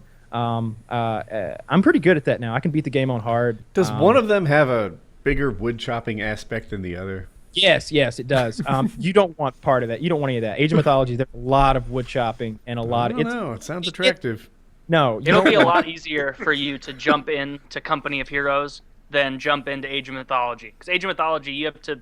There's like, it's not a steep learning curve, but there's quite a bit of time you have to put in where you're just fucking bad and it's no fun. Where you're like, I'm just getting attacked and I don't even have a spearman yet and this is bullshit. But at least with Company of Heroes, you can at least make some soldiers and your fellow people on your team will help you out a lot more. All jokes aside, I'll take your advice. Company of Heroes. Yeah, you really pay your dues getting good at Age of Mythology. I think I'm a much better Age of Mythology player than I am a Company of Heroes player. But I'm really digging it. Like I had to take Kitty to the doctor today, and while she was in there, I got my laptop in the truck, fucking playing a couple quick games. I got this headset on, like a full thing. I'm out in the parking lot playing this PC game. Talking about games we're looking forward to, I'm kind of looking forward to COD 4. Like I haven't had the drive to get good at a game. Like, as you know, it takes a lot of hours. You know, you need to play like 5 nights a week to be the kind of player that I like to be. You know, the one that can carry a team. And it's been a while since I've had an interest in investing that kind of time. But if COD 4 comes out again, then all of a sudden they'll be like, oh yeah, you know, I just need to kind of get the rust off. I know every line of sight in that game. I know every weapon. I have a lot of time in COD 4. There's nothing I don't know about COD 4, and just, you know, get my aim back, and I should be okay. Yeah. There's lots of little like, really the minutia of that game that I know both of us have a good bit of. Like, you know as well as I do that the bullet penetration on an AK-74U is that of an assault rifle. Mm-hmm. But so is the hip fire radius of it. So in that way, it's somewhere in between, as it should be because of the caliber that it fires. It's a particularly good weapon for that. What's the square map with the lattice work and the 2 stories and the statue in the middle? Showdown. Yeah. Is that? Oh yeah. But not the one with the statue in the middle. You throw the grenades over the top. They bounce through into the hallways. That's Showdown. Yep. So I particularly like the high penetration weapons on Showdown because everyone's behind lattice and you can see them. And the LMGs and AK-74U, good choice. Anyway, that's the kind of stuff that I remember from COD 4. And grenade spots, all those opening route, take 3 steps and throw the grenade. Imaginary lines on how not to flip spawns on every map. Yep. Yeah. All that shit. It's going to be refreshing to like, and this isn't a rip on the recent Call of Duties totally, but like, to have a game where people aren't boosting around and there's no hint of anything like Space Sage. It's all just like guns that if you saw it at Cabela's, you'd be like, that's a gun. Like, not like, what kind of bananas, laser rifle is that? And I like that. And that's why I'm so excited about Battlefield 1. I've never been excited about a Battlefield game before, but I'm going to buy it for sure because World War I is always playing second fiddle to World War II. But World War I was probably the worst war in history to fight in. Because you've got World War I is amazing because you have next gen weapons and last gen military advisors and leaders. So you've got these guys who are like, yeah, just fucking charge. What are you guys a bunch of pussies? Back in the fucking Crimean days, we just charge right in and get it done. And you're just like, no, that doesn't work. They got this Maxim machine gun over there. And he's like, Maxim, what do you call it? Get in there. Meanwhile, they're over there. Just that's why you've got millions and millions of people. Not to mention the gas, the mortars, the aircraft are in their infancy, but still, yeah, all that stuff. It was a terrible, brutal war with just incredible cost in lives. So it'll be fun to play that, and it looks like they're mixing in biplanes. It looks like they're mixing in zeppelins of some kind, airships of some kind. And then I love the hand-to-hand stuff. When I saw that guy who literally seemed to have some sort of a club. The shovel, of course, that looked like some sort of engineering class, but I saw a club with like spikes on it. Yeah, nails. Yeah, right. Mm-hmm. You know what, fellas? What I'm definitely going to say, I know we're some heavy gamers here on this particular call. I'm about to take an old school. How far back are you going with your gaming? Do you stop at Atari 2600, or do you go all the way back to Intellivision? Oh man, Intellivision, Super ColecoVision Nintendo was the first one I had. I was a PC gamer on a Commodore 64. Ooh, there it is. Yes. I had a Franklin Ace 1000, which was an Apple clone, like back in the early 80s. We used to play a game on the Abacus called Rows and Dots. My brother, I was so jealous. My parents got us TVs for our room, which sounds almost like chimpanzees for the room. I get it. But my brother's, mine was color, and it was small. His was black and white, and it was bigger. But it had Pong built right into it. Mm-hmm. So, yeah, we literally played black and white Pong in my brother's room. This lucky guy. Wow. How far back do you go with your gaming? Dude, I kid you not. Right now, in my game room, I still have my Sega Dreamcast and my ColecoVision. And my gaming actually started with Atari 2600. I was playing other systems at my cousin's house, but as far as me physically having a system, it was Atari 2600. I still remember when I had my Sega Dreamcast, when it was, I believe it was a hang-on that was built into it. No, not the original Sega. Sorry, the original Sega had the hang-on built into it, and those were the games, man. TurboGrafx 16 with Bonk's Adventure, like that was me. That was my childhood. Made it all worthwhile. Could you play Asteroids indefinitely on the Atari 2600? No, I haven't played that one. Didn't play What? That was like bro. For me, Asteroids was the point of the Atari 2600. I would flip the score like 14, 18 times and have to stop because of dinner. I would just have 99 extra lives. I could always, there's no ending. I could play it forever. Who still remembers the Contra code for 99 lives? I don't know. Woody, don't disappoint me now, Woody. Now, I know the Grand Theft Auto Vice City PlayStation 2 codes. I know them all. I can still fucking do them. It's like R1, R2, left, 1, circle, down, left, right, up, left, down, left. That's a weapons pack. Like, I know 8 of those. Yeah, I don't know. Up, down, left, right, BA start for your 99 lives. That Contra code. Nintendo, of course, that's what made the 80s all worthwhile. From Duck Hunt, you know what I'm saying, from Mario Brothers. Duck Hunt, of course, was always the greatest for me. Double Dragon, that was my game. Dude, that was my game. That reverse elbow was OP. That's all I used. Yes. None of our audience is getting these references about Double Dragon. They missed out on a great era of gaming. They definitely missed out. Even Mike Tyson's Punch-Out. You know what I'm saying? When you finally beat Mike Tyson after all those hours of trying, you felt accomplished. Dude, that Double Dragon. So I had moved from Morristown to Ocean City in New Jersey. And then my friend came to visit me from Morristown. And we both knew that it was pretty much the last time we were going to see each other. We moved away. And it was the last night, and we didn't want it to end yet. Scott Gensler, he can Look him up on Facebook and let him know Woody said hi. So anyway, we snuck out at like, I don't know, 2 a.m. or something with $5 worth of quarters and beat Double Dragon. And then we got caught by the police, brought back home, and I never saw him again. But it was awesome. It was like At least you made a memory. a fitting. You know? It was an incredible memory. I've told the story before where we hid under the boardwalk and the police were there with the flashlights. I tried to pretend like they couldn't see me, but my shorts were like, I don't know, salmon colored or something. They were ridiculous, and he called me out. Brought us Now, home. you guys, are you guys running with the HTC Vive right now? With the whole entire virtual reality gaming lifestyle? Only Kyle's gonna lead the way on that one. Yeah, We're gonna let him storm the beach, get all the shitty ones that don't quite work right, and then eventually, when he spends enough money, he's gonna tell us the one that's good. You I know? think just like Tucker's flat already screen done that for TVs, us. just like everything else. You gotta wait for them to come out with one that's good. I think Tucker's already done that for us. I know he didn't spend the money, but in his world, he got to get in there and figure out what was does know a what. lot. So I'm gonna take his advice on that, and see, that's the great thing about that 1080 graphics card. Like it's just perfect timing. I already wanted this VR rig, and now this super powerful, super cheap graphics card is coming onto the market. And Woody and I have talked about this a lot in private. Like this year is actually like every year it's like 10% better or 12% better or 18% better in this very specific case. But this year it's like, hey, we're 30 to 40% better depending on exactly what you're doing and what resolution you're watching at or you're playing at. That's great, and it's cheaper. It's much cheaper. It's like 40% cheaper or something like that. So I'm excited about it. It's gonna be great. Now, I know you guys right now, you have a lot of viewers out there watching and definitely being informed because you guys definitely bring the information. What would you say for an individual building their first PC where the pockets are really heavy, but they definitely want to get into gaming? What direction would you recommend?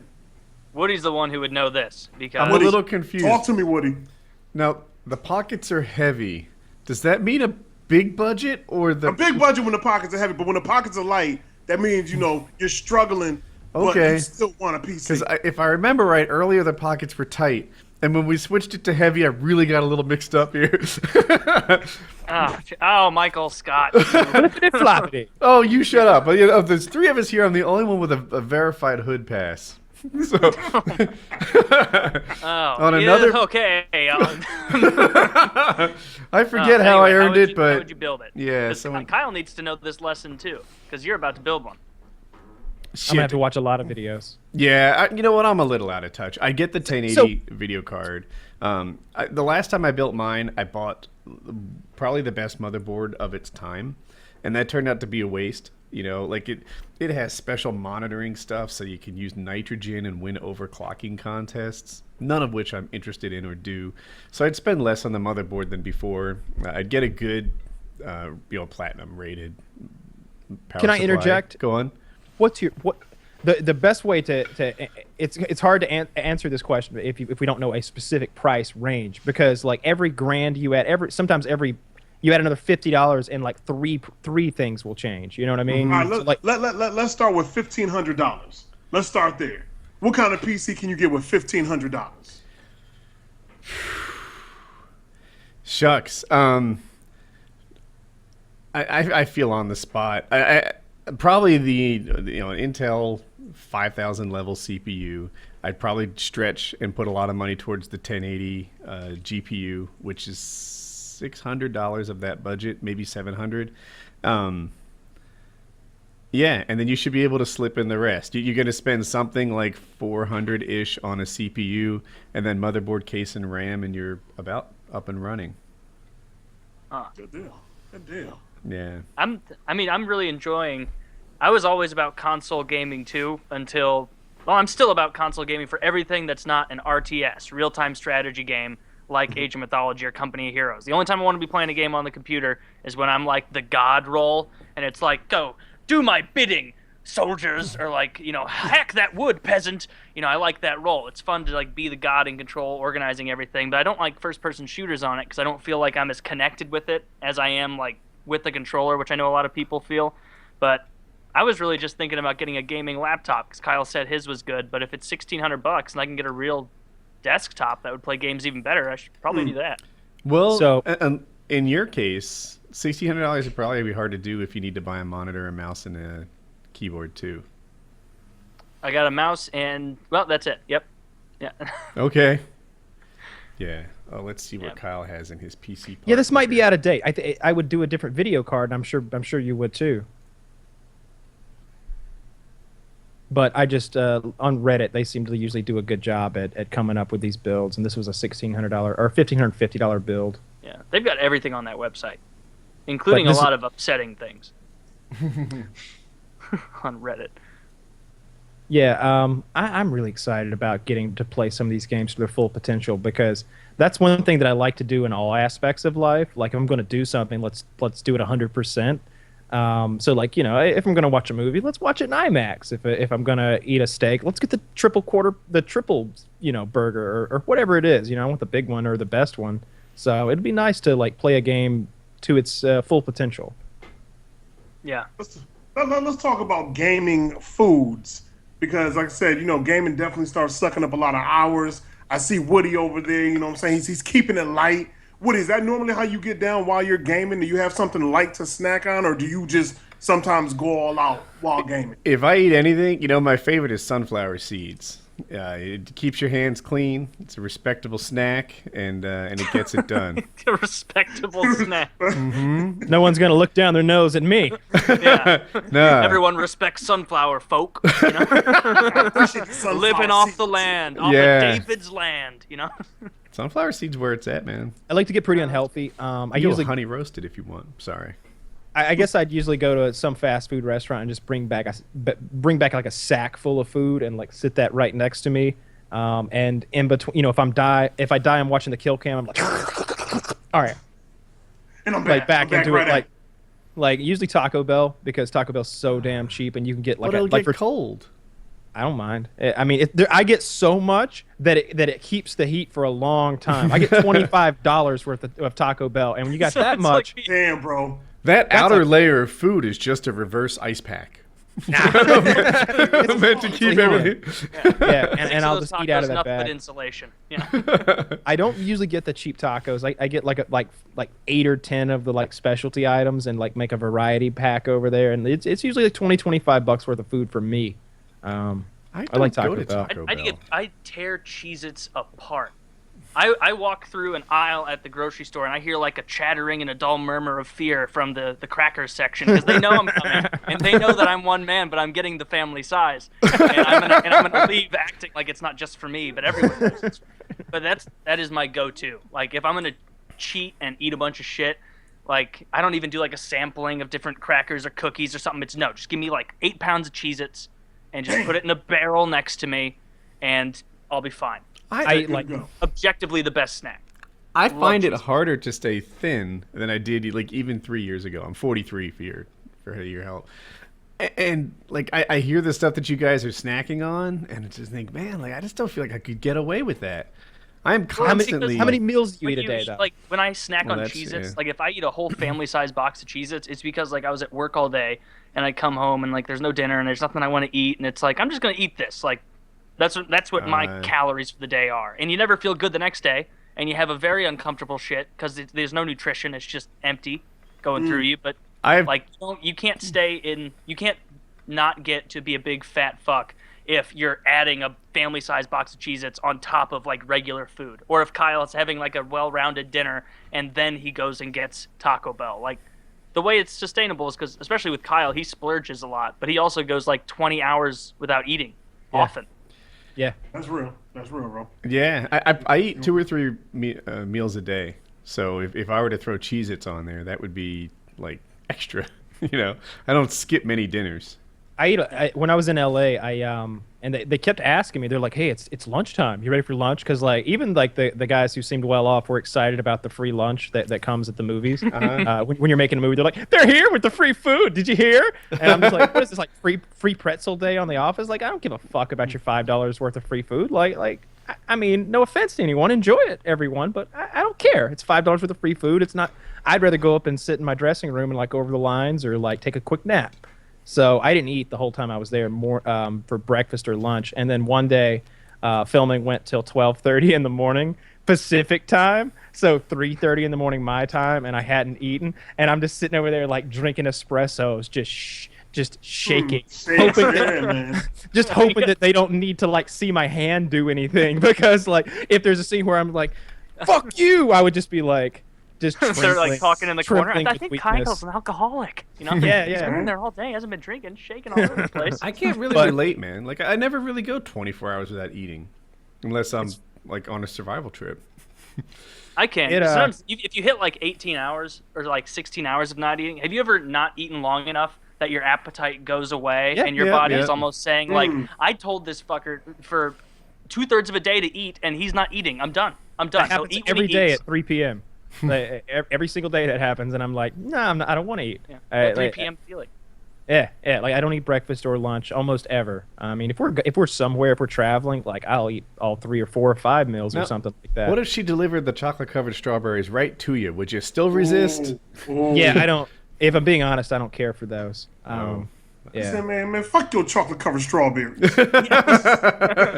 This is good stuff. The thing about chocolate-covered strawberries is it's one of those combinations that I think Kyle will agree, and most people disagree with us, but it's like you take two great things and they're not as good together. I'd They rather don't just actually work. Every time I bite one, it like shatters and falls all over That's me. true. And then I've got like 3/4 of just a strawberry and some like pieces of chocolate in my hand, and I'm just Well, like, that all would right. make Taylor happy because they separate into two better things. Yeah, and you always have, with any kind of chocolate-covered fruit or anything that's juicy, you always have like just a 1/10 of a second of the goodness, and then it's like everybody has like the panic lean forward of like, oh, this is up. I should have known. It's another fruit covered in sugar. I knew it was gonna explode and get all over me.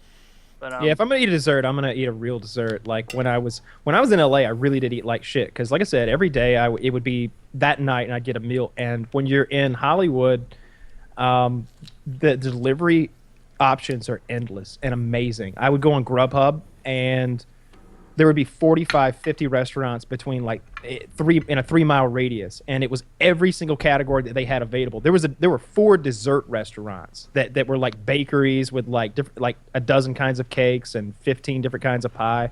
So every night I was just killing it, eating like 2 servings of like Penang curry from a Thai place and 3 Thai teas. Or one night I ate a whole 18-inch pizza by myself. It was so fucking good. It took me like 3 hours, but I ate the whole damn thing. So I ate like shit in LA. It was great. It was my favorite part about that whole trip. you were kind of in a less than ideal mood in LA when you were there in your shitty place. We were talking, playing Company of Heroes late one night, and Kyle was just like, and I'm just sitting here by myself. You didn't get on to play until an hour after you said you would, and now you're on here and we're playing, and I'm alone, and it's cold, and someone could just hop in this window and burgle me if they wanted to. You were in a very sad place. That first trip, I really was. I was so lonely. They kept putting me in these shitty places that I didn't want to be in, and I was just fucking, nothing to do. Fucking Cindy. Cindy. She got cursed out. She got cursed out eventually, I heard. So, Damon, for your benefit, I went and filmed a small movie in L.A. Over the last couple weeks, and usually I get put in really nice places. It's usually a hotel, but for some reason they're into doing Airbnb, which sometimes works out really good and sometimes works out real fucking bad. And I was in 3 shitty places in a row before they put me in a nice apartment in Hollywood or something at the end. But yeah, I was a little depressed that first week, all by myself out there, just playing that fucking video game all alone. That's how I got You good got at way it. better at Company of Heroes, though. Yes, I did. You gotta look at the plus, man. You gotta look at the plus side to those negative situations. Yeah. Definitely got better at the game being all by myself. But this last trip out there was better. I liked the apartment a lot better. It had 15 by 15 internet, which is good enough to do anything and everything.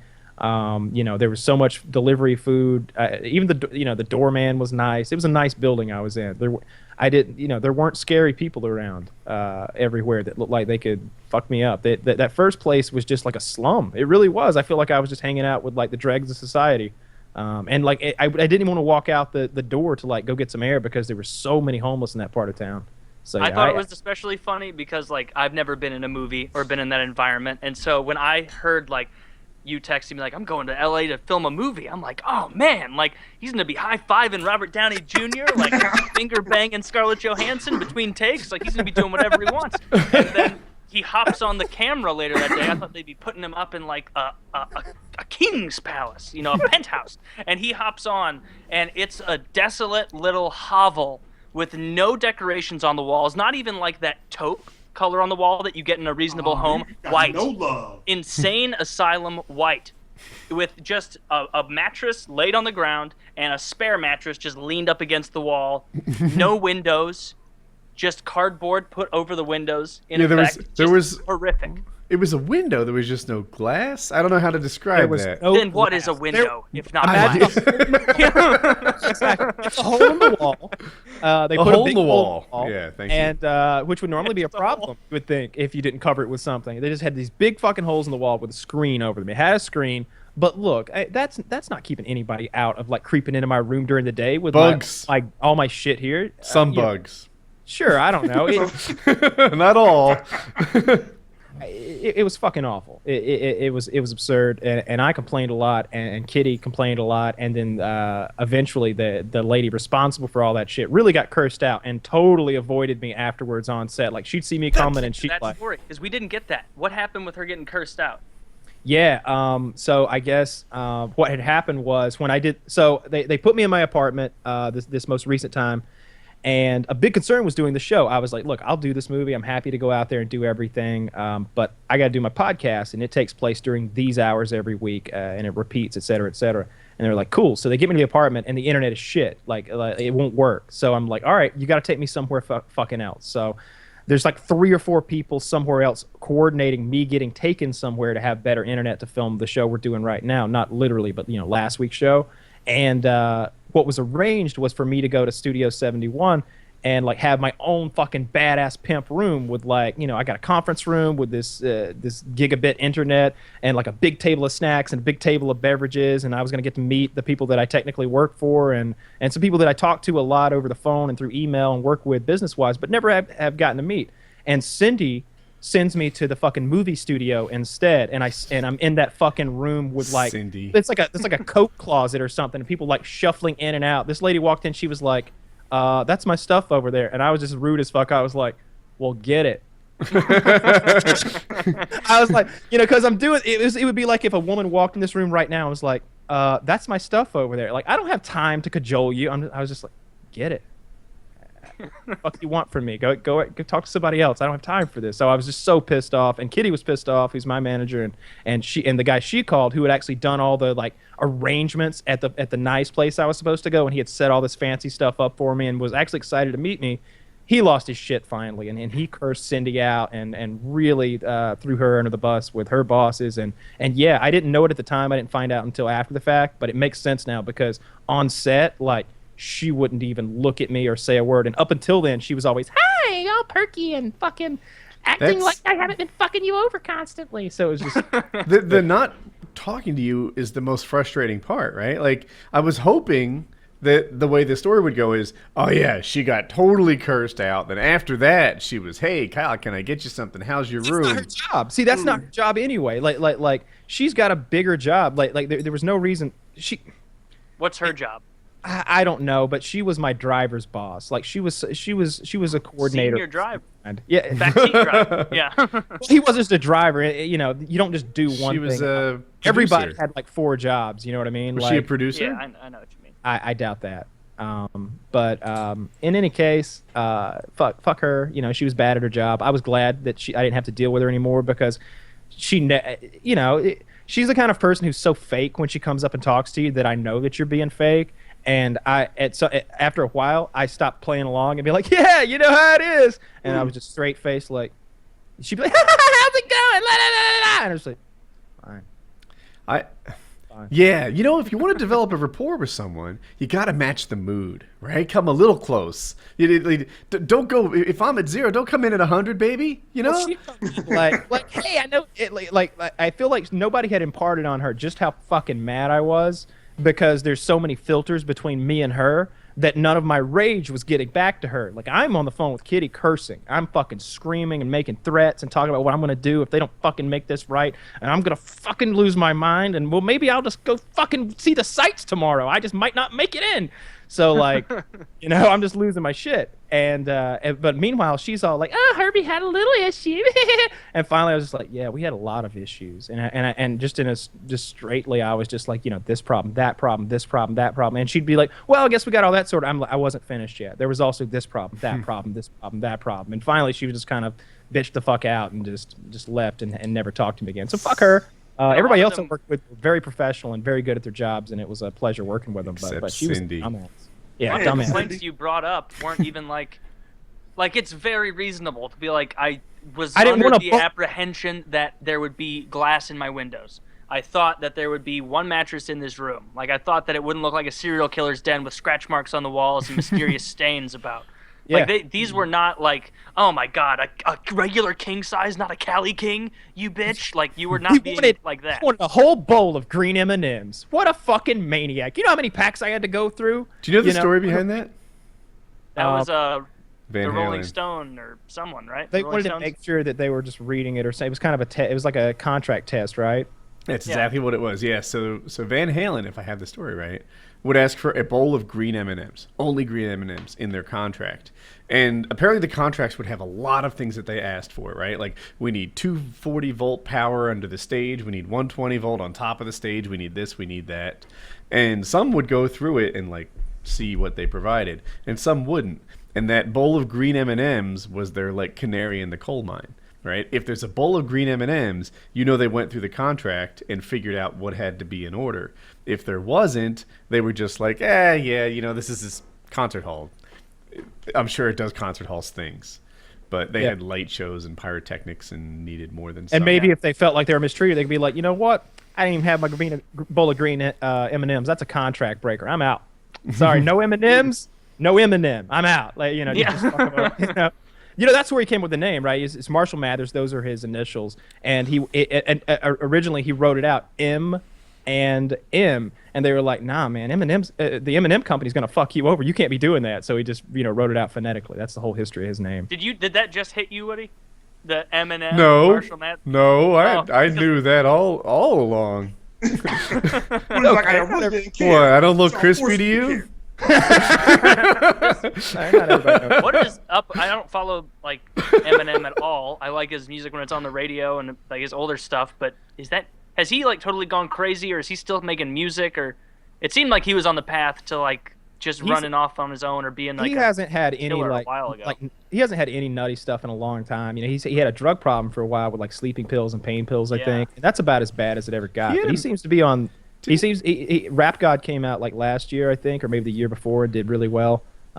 He's not the biggest thing in the fucking world anymore, but I mean, he even said, but he's still himself. He's still making similar music. When his album dropped, he seemed bigger than most, right? I don't know if he's ruling the world like he once did, but he was the talk for when his album was fresh.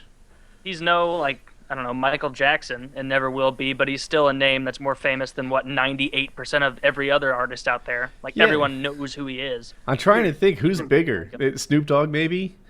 I'd say they're on par with as far as fame goes, probably. Like, because everybody knows who Snoop Dogg. If you say Snoop Dogg and say Eminem to like a 70-year-old person or 90-year-old person in a nursing home, they'll be like, "Oh, I don't understand their music, but I know who they are." Like, they'll kind of be like that. Like, they'll at least get it. Yeah, they're famous enough that if you tell them exactly who the person is, they'll know it. Speaking of that, I got that little line from The Fighter and the Kid. We're on the Stern Show today.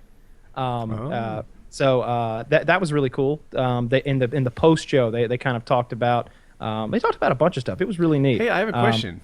So Stern spoke strongly about how podcasts were stupid and not the way to do anything. He said you need to get yourself on terrestrial radio, get famous. And then once you're famous, you've got options. And did we lose Kyle? He froze on my screen. No, he's back. Okay. Robuddy. Anyway, did they talk about that? Did Howard Stern like reiterate or go back on his hate for podcasts? So I was driving this morning, and I know he didn't go back. So, I didn't hear that part, but I didn't hear that come up. But I think what he's always said is that he doesn't like that there are thousands and thousands of podcasts that are getting 30 views. He thinks that's stupid because they're like, "Hey, I'm a broadcaster too," and they're just kind of putting on a show in front of like their cousin and a couple of their friends or something like that. But I think he would be respectful of something the size of what we do and why we've done it, because we did all sort of become famous in a way and then build a following around ourselves. And then that's what fuels the podcast. I think what he's always saying is you can't get into this by just saying, hey, here's the Bill Smith show, come watch, and then just start broadcasting. Like, you'll never build an audience that way, because there's so many options out there of people who are already established with either like broadcasting credentials or just internet fame credentials, or like the fighter and the kid, athletic credentials, and he's got a storied life and interesting takes on things and lots of cool friends. We have all those things. So I don't think I used to be kind of sensitive when Stern would talk shit about podcasts. But then I realized I don't think he's talking about me, because in the next, he's saying, you can't make any money at this. There's no way to make money at this. And it's like, well, this thing makes a little bit of money. So he's just not talking about us. So he may have tempered his opinions on that as well. Because I remember we talked about this months ago, and I just looked up a clip on YouTube, just like Howard Stern podcast, and it was just him kind of ripping on it, like saying, like, I don't know, maybe he was making fun of Adam Carolla, someone like that. I don't know. But it's like, maybe he's changed, but he came off as just profoundly petty, misinformed, and totally out of his depth. Like, he came off like a real fucking idiot. And I don't know if that's uncommon for him, but he did. It's not. He came off as a complete ignorant that moron. Stuck with me, right? So he was basically saying the internet, you need to get famous. And then once you have fame, once you're Howard, then you have real bargaining power, right? And he seemed to think that the internet was not a platform in which you could get famous. And I'm torn, right? On one hand, this is Howard Stern, right? This is a guy who knows a thing or two about careers in show business. On the other hand, he is, 60-something? Yeah. And on the other hand, put him as whatever age he got into radio in 2016, and that dude doesn't make a fucking dent. I'll tell you this. He's very good. Put him on today's radio. I'm not saying that he won't succeed. I'm just saying that the opportunities in terrestrial radio are not as good as they used to be. So I was like, I don't know if I need to diss this guy who's an expert in the field and is hugely successful, but he does seem like he doesn't know. He's not an expert in that I field. think that it hits way too close to home for him, to be honest. I think that he realizes, thank God I got into this when I did, before everybody and their brother, who was just naturally funnier out there than me, could get a show. And it kind of hits too close to home, where he's seeing these people who are just not famous online. You seem to think he doesn't have talent. No, he does. I'm saying that I think it threatened him, making him feel like, am I now on the outs? Like, am I not hip with it? No, they're wrong. They're not going to get famous. Terrestrial and fucking satellite radio is a way bigger deal, reaching a tenth of the audience. It's big now. It's 30 million subscribers on satellite radio, which he made that very prediction 10 years ago or something like that they would hit that number. So he's at the time. PewDiePie size. Yes, bigger. Well, no, assuming not quite every as big. single person is listening to him. Of course, everybody who subscribes to Sirius, well, a lot of them do. Like, he's got 2 channels, and they're the 2 most popular channels. And as far as like people who have shows, like there's Opie, but his show's not nearly as big as it used to be. And like, his show sucks. Yeah, there's really nobody to compare him with it at this point. And he came up and beat people. It's not like he just rose to power and like there was an empty void for him to fill. He came up against Imus. He came up against, like, I don't know, all those little. He talks about them a lot. These morning show guys that were big in New York or in Los Angeles that were established, that had shtick, that had a built-in audience already that went back a generation sometimes. And he came in and slaughtered them all. I lived through one of those. Now I feel like the Opie, Mad Cow, whoever that was, and a few others were like his legendary battles. But there was a Philadelphia show called The Morning Zoo, and The Morning Zoo was like a big deal. Like, I remember as a kid, I was in South Jersey, so we bought these like extra powerful antennas so that we could get The Morning Zoo and hear all the jokes. It was almost like SNL type thing, where like if you wanted to be cool and hip, you had to like follow sports and know what The Morning Zoo talked about. And then Howard came along, and I just remember the battles, right? The Morning Zoo people were like, he doesn't know the streets around here. He doesn't know the teams. He doesn't know who the captain of the hockey team is here. He doesn't, he hears Broad Street. He couldn't find it if he, without a cab. And it was just like, just piece by piece, they eroded it until he beat him. And then the Morning Zoo, I guess, went out of, I don't know, they just faded away to me. Yeah, I don't like it when he talks about podcasts. There's a few topics that he'll start talking about, and I'll look at whoever I'm in the car with and be like, He is so ignorant about what he's talking about. Watch right now. Watch any second. You're gonna hear the audio change because Gary's gonna get in his ear. Gary's gonna get in his ear and be like, actually, that PewDiePie guy made $8 million last year on fucking YouTube on ad revenue alone. He has way more subs than we do. So chill out on that guy. Yeah, dude. So the numbers on the internet are amazing now. Like I've talked about this before. I've been waiting for the internet to have an impact on politics forever, right? For YouTube to have an impact on politics in terms of like fact checking. Like, oh, now that the YouTube era comes, we're going to see what they said in 1992 and compare it to what they're saying in 2016. We're going to see what they say here and compare it to what they say there. People will mix together these videos and it'll have an impact on the race. And then it hasn't. Like for the last 8 years, both races have taken place in the YouTube era, and I don't remember the YouTube really impacting the way that people thought. But this year, like Hillary has a video called, like there's a video about Hillary called like 13 minutes of Hillary lying, something close to that. And it's gone viral, right? Like everybody's seen it. It's made to the front page of Reddit multiple times. But more than that, like television stations, Fox News and I guess the Drudge Report and like a couple others are bringing attention to this video, showing 13 minutes of Hillary lying. And it's not all straight up lies. Like I have a few, sometimes people change their mind. I have, and she's been around for so long. 1992 was what? How many years ago was that? 8 plus 16? It's 24 years ago. I feel like you can say one thing in 92 and one thing in 2016 and not necessarily be a straight up lie. It's just a change. But anyway, the internet now is so big that it impacts everything. I think it was big.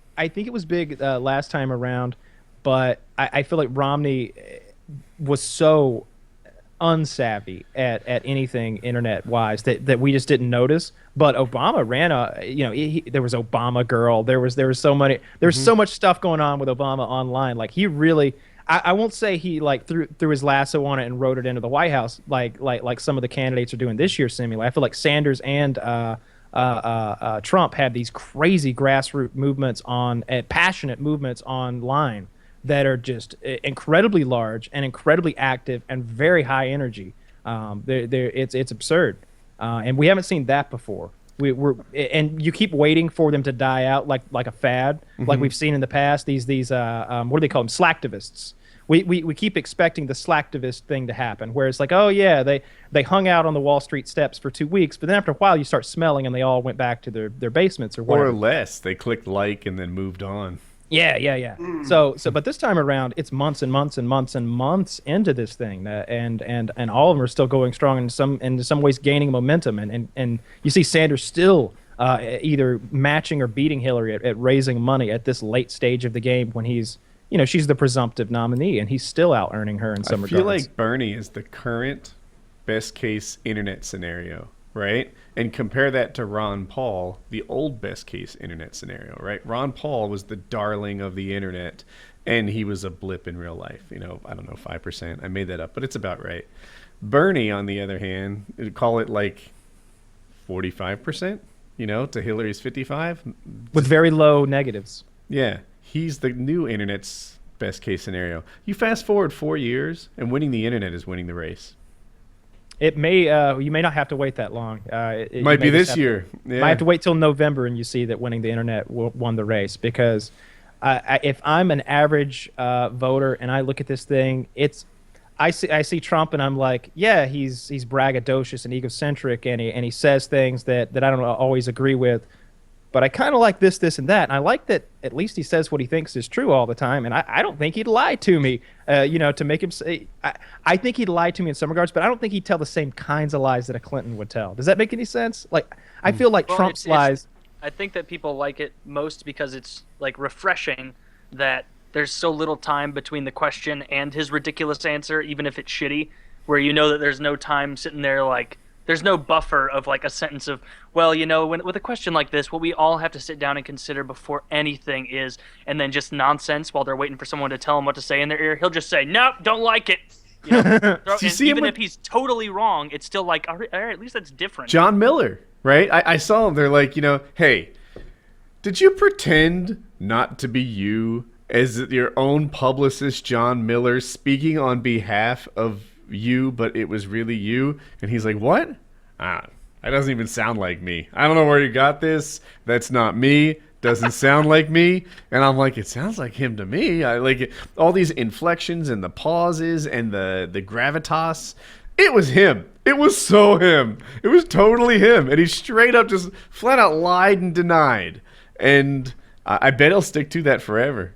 Who cares? Yeah. I love it. This has been the most entertaining fucking That's election the thing. of all Dude, normally time. these gaffes would sink a politician. Yeah. Trump runs on gasoline, right? He just fucking bulletproof. Yeah, Fucking- it doesn't matter. Dude, He's a political terminator, and he it's came fucking out hilarious. with his college plan. Did you hear it? No, I did. Let me see if I can outline it a little better. But basically what he wants is for colleges to have some skin in the game in the loan business. And the outcome of this will be twofold. One, prices should start to matter a little more, because if people default, then the college will suddenly care. Whereas today, the government is in the loan business and the college just receives the money. Two, if people don't finish college, there's going to be three now. If people don't finish college, the college doesn't care, right? You know, if you go and drop out your sophomore year, the college has no skin in the game. They don't care how hard it is for you to pay back that loan. They didn't lend it to you in the first place. And third, if you go for a major that doesn't set you up for a job, then the college doesn't care about that. You know, so every damn counselor in the school is like, you know, if your passion is English literature, you should pursue that hard. You know, do you love gender studies? Is that what you daydream about all day and night? You should pursue a degree in gender studies. And then Romanian literature? Of course. Let's get you a degree in that. yeah. Now, There's one employable job for that on Earth. fast forward. No, I don't love all the Trump plans. Damon's new. I'm here praising him. But this one particular thing he's saying, where he's like, yeah, you know, if colleges had some skin in the game, they would be turning out people who were prepared to get jobs that could pay back loans. I think, like that could guide an entire nation towards more employable choices. And that's, Yeah, I like that one. That one sounds good. And it makes sense, and it seems easily implementable. Unlike Sanders, who's just like, I'll pay for it. I got it. Don't worry. You Romanian literature? Fuck yeah. Yeah. By I mean you, but still, you know. Yeah. Totally. yeah, All right. I think it is time to tell everyone about these fabulous movement watches. I've got mine on a tater right now. That's where I keep it for safekeeping. The past few months, we've been working a lot with movement watches. We love them. You guys love them. So I asked myself, why do I only have one? So you see, Movement Watches offers different bands, different faces, and different styles for each of their watches. Movement watches start at only $95. So do some quick math. You could have multiple Movement watches, and it would still be a better deal than having just one department store watch. Get a blue one, a white one, maybe sandstone is your thing. Whatever your style is, Movement has watches and bands to match every outfit in your arsenal. There are no hassles. Just order online with free shipping, free returns, and a 24-month warranty. So join their more than 1 million social media followers and get a Movement watch today. Go to mvmtwatches.com/PKA today, and they'll give you 15% off your entire purchase. That's mvmtwatches.com/PKA. I really like this thing. I got it on my tater right now, but that's just so I won't lose it. And I really did just get a second one. I think that thing's on the way. I got a gold one this time. It's kind of the opposite of this flat black one. wore mine yesterday. Went to Hope's speech and debate awards ceremony. Wanted to step up my look a touch. Threw on the Movement watch. By the way, thank you from whoever sent me this tater. I really appreciate it. If anyone else wants to send me random things, that's where you do it. Yeah. So that guy actually shipped you just a potato with stamps on it? Potato, precious. Yeah. Potato. Damon, have you been doxxed? Have people been showing up at your door, sending you pizzas? Nah, man, because I keep a low profile, and where it is that I live, I'm not even in a bad neighborhood. But trust and believe, nobody's coming over here. No time soon. No time soon. It's all about keeping a low profile, man. You know, it's easy to find anybody on the internet to begin with. I mean, unless you are in a nice little compound and you have all type of crazy security going on around that compound, people are gonna find you if they're looking for you. But if you're into certain things in life, nobody's really coming for you. I have a That's theory probably about about this. the best way I could put it. I think that the reason that people aren't sending pizzas and SWAT teams and whatever to your house, one, you're real likable, but two, you're not doing gaming. If you were doing gaming, if you were playing Call of Duty, SWAT team be knocking on your door. David, can I come in? Oh yeah, that's what they would say. I heard you got crack in Yeah, there. right? Oh my goodness. David's like- Especially David's to me. like- Oh, please, David's sir, like, can we come to the house today? It's like, what planet are you from? The SWAT team, they don't knock. They do. They call ahead. Like, I'm sitting there playing COD and the door explodes. That's what happens. I'm lucky because they only put one in my leg. Exactly. Hey, I heard a joke. Are you ready? Run it. Why are the police like a box of chocolates? Ooh, you got me with that one, bro. Because they'll both kill your dog. That's actually okay. That wasn't bad. We're Actually, going somewhere else. No, I was expecting for us to go somewhere else. He's keeping it light. He's like, I'm gonna keep it light this week. Whenever he goes into one of those, I like to like remove my face from this video capture. So inevitably, when during the deposition, when this is being played in court, that I'm not even present. They're like, well, that Kyle guy wasn't even there. We don't need him today. Yo, fellas, do you guys remember the turning point of your channels? The one video that was the turning point. I shared mine already. yeah, I uploaded one in like 2014, and I was just like, "That's it. I'm done with this." Like, Excellent answer. It's a wrap. It's over. I started putting up more just of my own self ranting about stupid shit, like just for fun, like not trying to get back into the YouTube scene or anything. But it just got to a point where it was like, I'm not really having the fun that I had with it. That I used to get excited, like, because I started it in college. So I'd get home from class and I'd have nothing to do for a while, and so I'd be like, I'm gonna make a video, like, this is fun.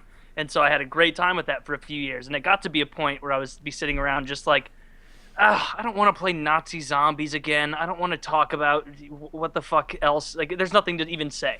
And so I just kind of stopped, which was a little douchey. I should have made a goodbye video, but hindsight's 2020. Oh, you got that done now. I would say there was a bunch of them, like because it's like different stepping blocks. The first step at first, like you said a minute ago, that first time you break 1,000 views, it's like, holy shit, 1,000 fucking people. You probably told your sibling or your parent or something, like 1,000 fucking people watched me do a thing. That's pretty nuts.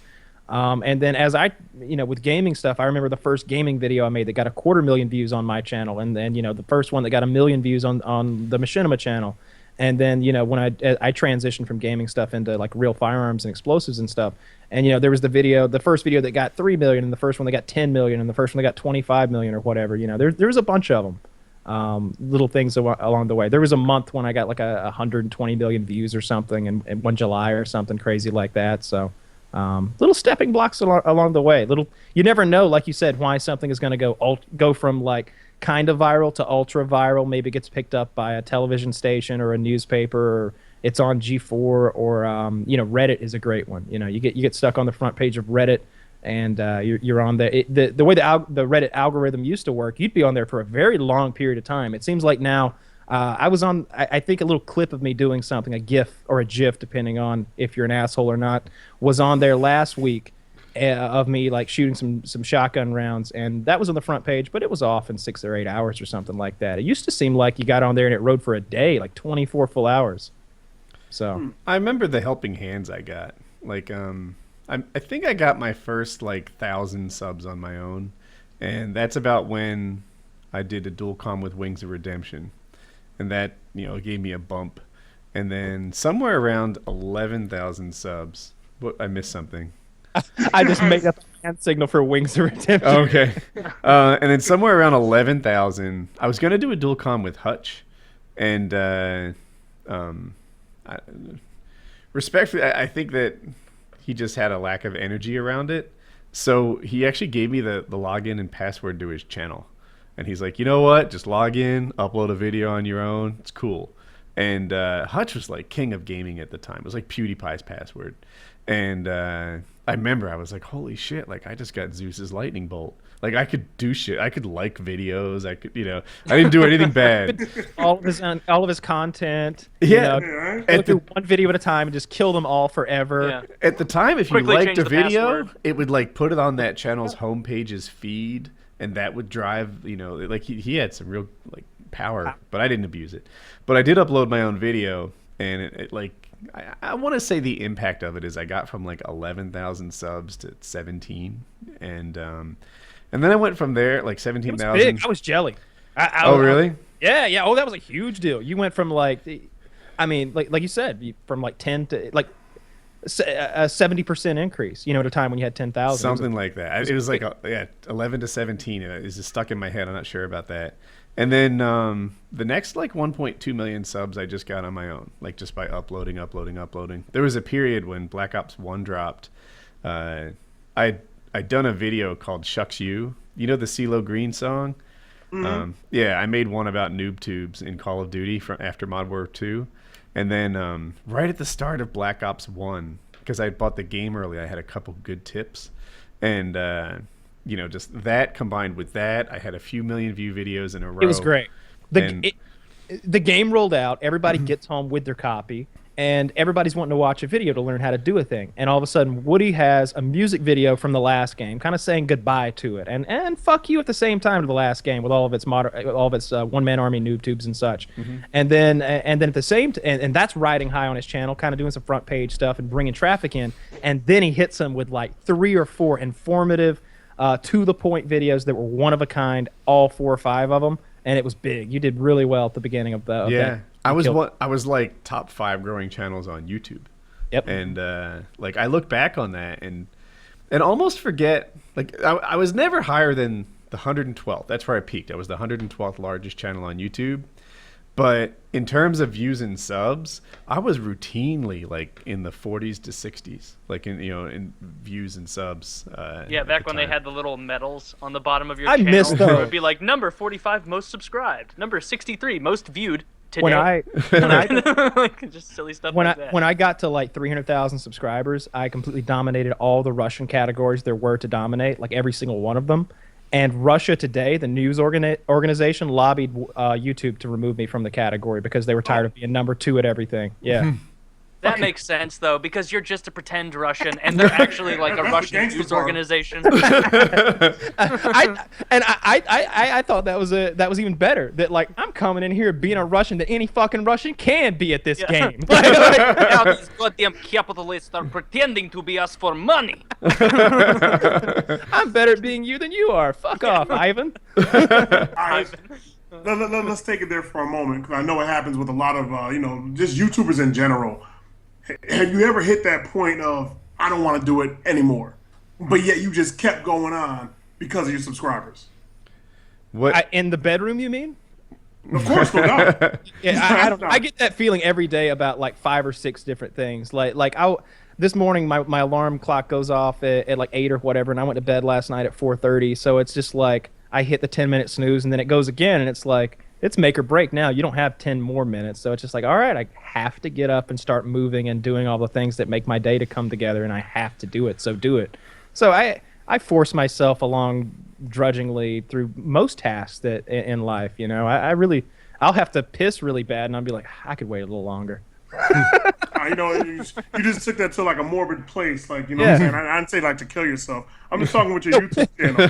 You know what I'm saying? Yeah. If you ever got to that point where you're like, I just don't. As far as YouTube, I don't want to do it. I hit it hard. So I used to upload every day. I uploaded every day for like 1,000 days in a row, right? Like a lot of people upload every day, and they're like, after a year, they take their break. No, man, 1,000 days in a row or more, uploading every day. But His third wife. He is so dedicated to YouTube. that's not the true at hustle, all. But really, like a couple things happened. One, I didn't need the money like I once did, and 2, I guess the feedback, like that was positive feedback. Would drive me to make more content. It made me feel good about what I was doing. I would start getting negative feedback, and it was like, why am I doing this? You know, I don't need the money. People are giving me shit. I'd get less shit if I didn't do it. There's the ticket. And I never stop. People would always dog me, like, why'd you quit YouTube? Why'd you quit YouTube? And I'm like, man, I made like 5 hours of videos this week. Why don't you go at Jenna Marble? She made 7 minutes of video this week. Like, you know, I never felt like I quit. I just eased off. But I can see why they say that, because I used to upload daily. Now. And because they're assholes. Yeah. I think, a meaner subscriber base than most. I think that comes with gaming, to be fair. Like, I think they're going to be there's more something, critical. You know, we could dissect the perfect storm that created Woody's fan base for an hour, and I've thought about it a lot, and I bet Woody's thought about it even more, about what brought this group of assholes together. You know, there's a lot of really nice right? There's a lot of really great fans out there, not just Woody's Gamertag fans, but the PKA fans who watch us every weekend. They're incredibly supportive, and they feel like they're part of the show. And when I meet them in real life, they know how to pick up a conversation so that it's like they're a member of the show, and they know me so well already that they know my life and what's going on, and they get to be like, so how's it coming with, you know, restoring that car that you're working on? And I'm like, oh, it's going really well. We got some, you know, we're hitting it with some 220 grit right now, making everything smooth. You know, they know what's up. We've got great fans, but there is a small minority of real motherfucking pieces of shit out there who are just spoiled, rotten, and help me out here. They're unpleasant. Entitled. That's what I was searching for. They're very entitled. They feel like they're entitled to whatever it is that they don't feel that Woody is providing at that moment. They're just fucking. They're that 4-year-old kid at the buffet whose parents never taught them to like be a reasonable person, and they're just, you know, causing a fucking scene, being obnoxious, and nobody's saying anything. And that's them as adults now. You know, they're 15 to 25 years old, and you know, I wish they weren't such jerks. I bet they don't know they're jerks. They probably think that they're just snarky. My video today was a miss. Right? So I've been making daily vlogs almost 5 days a week. And not every day is really fascinating, right? And my Thursday, like something about the fact that I had to leave in the early afternoon had me just do less all day. So I did a little bit of work in the stable, and then I drove to my daughter's award ceremony, which is where I had to go. And my daughter is this award-winning speaker. Right? She competes, and I say speech and debate, but she does the speech part of it. And I filmed her doing one of her routines, and I included it in my daily vlog. And I had talked about it here and there, so I thought there'd be a big curiosity about it. My gosh, right? All sorts of like they're dogging her, giving her a hard time.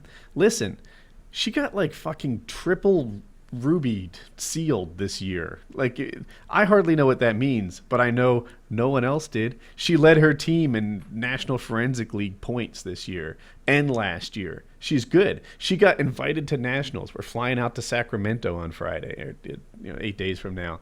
And they're all like, yeah, Woody really exaggerated how good she is.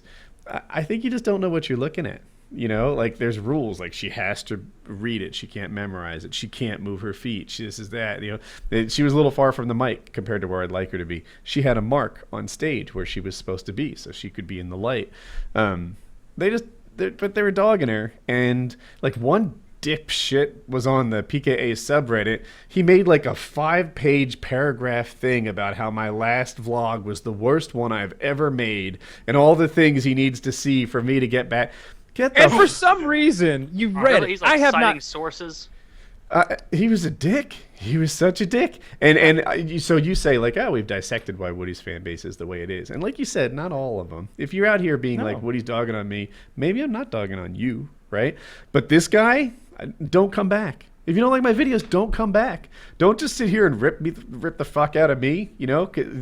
And I think it's because of the sort of thing I'm doing right now, like proving that I read it. Yeah, I don't know why you do that. First of all, it's how I'm wired. I don't know. It's been months since I've been on there. No, you can't get blood from a stone. You know, you put your best foot forward. I don't go on there. I don't read their drivel. You have to keep in mind that many of them are literally children. Literally children. You know, if you encounter them in real life, you would really discount their opinions about things. You might listen to them because you are a polite adult, But you would walk away and be like, "Can you believe that kid? You hear what he said? Wait till he's 25." Right? And we'd like slap each other on the back and laugh about how you'll be living on welfare or something like that, or how you're gonna fail at life. There's a lot of them are children, and maybe you won't fail at life. Maybe you'll just mature up in 4 or 5 or 6 years, and you'll look back on this and you'll be like, man, I was kind of a shithead. I know, Taylor, you've described the same thing, that when you matured somewhere between, say, 18 and where you are now, 24, 20, 25, right? That you look back at 18-year-old you and you're like, man, I was kind of a dick, wasn't I? I thought I knew what was what, and I was all wrong. And I know I did.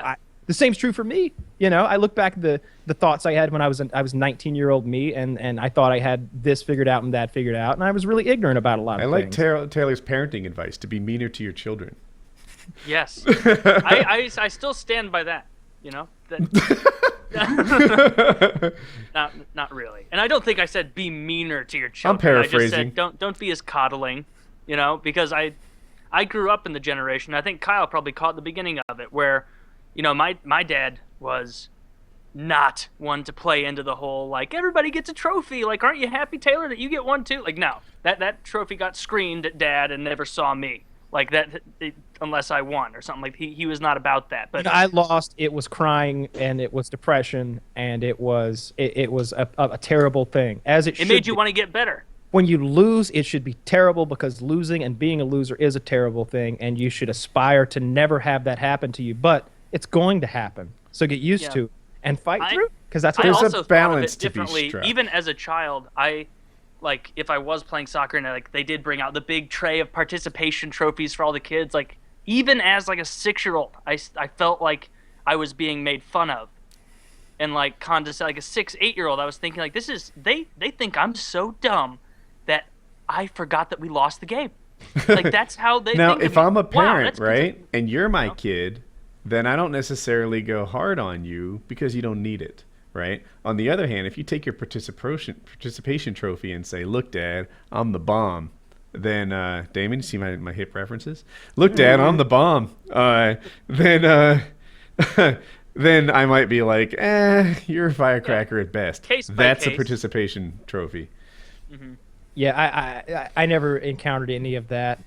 It was always when I lost, it was bad, and nobody coddled me. It maybe too much so. Maybe it was a bad thing when you lost. You had done poorly and you were treated a little bit poorly. Like it wasn't like it was. Look what you see. Everybody see Kyle trip when he was running into home. Gary Johnson's kid wouldn't have fucking tripped. He had a double last week. It wasn't like that, but it was like that wasn't any good. You're not. You're tucking your head, or you're not following through. You're not doing this. You're not doing that. We got to work on this. Let's go out this weekend. Let's get in the batting cage. Did you ever get critique like on your technique and stuff afterward from your dad? Like real criticism? And I injured my fucking throwing arm, and it was a problem, and it still clicks to this day. I want to talk, Damon. All ass kissing aside, you have a vibe about you that strikes me as cool. Right? In high school, how did that work for you? Did you have that going on? Were you popular? Did everyone love your jokes? What's high school like you? This, man. It took a minute to get here. I mean, a lot of people don't know. I was born and raised a Jehovah Witness. So I was a kid that in church, my Tuesdays, my Thursdays, my Saturdays, my Sundays, it was Bible study. It was knocking on your doors, 7 a.m., 8 o'clock in the morning. I carried that with me through the better half of high school, so I pretty much kept to myself. When I decided to disassociate myself and venture off into the world is when I slowly started changing. And I think more so when I became a certified asshole, which I call myself today, that's when everything completely changed. And it kind of works for me only on YouTube because I came into the game with that exterior shell. I tell individuals you have to have that hardened shell if you plan on sitting there really reading comments all day long, because people are going to pretty much tear you apart. But the more positive that you actually put out into the universe, eventually it's going to come back to you. So I can be evil and upset and mad about life as I'm going through life and nitpicking on every negative thing that actually happens. But instead, I'll just keep on putting out those sunshines, even when I'm getting that smoke blown up my ass, because I know it's coming. You know what I'm saying? I still remain positive through it all and just try to help individuals along the way. So it actually it works in my favor. That's a good attitude to have. I like it. That's I great. try, man. I definitely try. You know, About the every Jehovah's day is going to Witness be a thing. little bit different than last, but you know, you got to figure it out. And when you have, like I said, myself, I have 2 girls, so everything they see me do, you know, I try to make sure it reflects in a positive way. You're not going to win every single day, but the thing is, you're going to get another chance to do better than the day before, God willing. If you're above ground, you make it count. So about the Jehovah's Witness thing, you were raised that way. Were you all in up until high school, or did you kind of like mentally check out and kind of just had to stick with it for a while because of your family? Were you pretending? No, I would say it's about my sophomore year. I was all in. I remember giving my first talk in front of the congregation at 7 years old. You know what I'm saying? So talking in front of large amounts of individuals, and it never ever bothered me. And when I actually had to start doing it in my adult years, people were like, "Are you not nervous?" I'm like, "No, because this is how my life started. It started talking in front of large congregations, large groups of people. So I was just kind of used to it." But year around sophomore year, I checked out, man.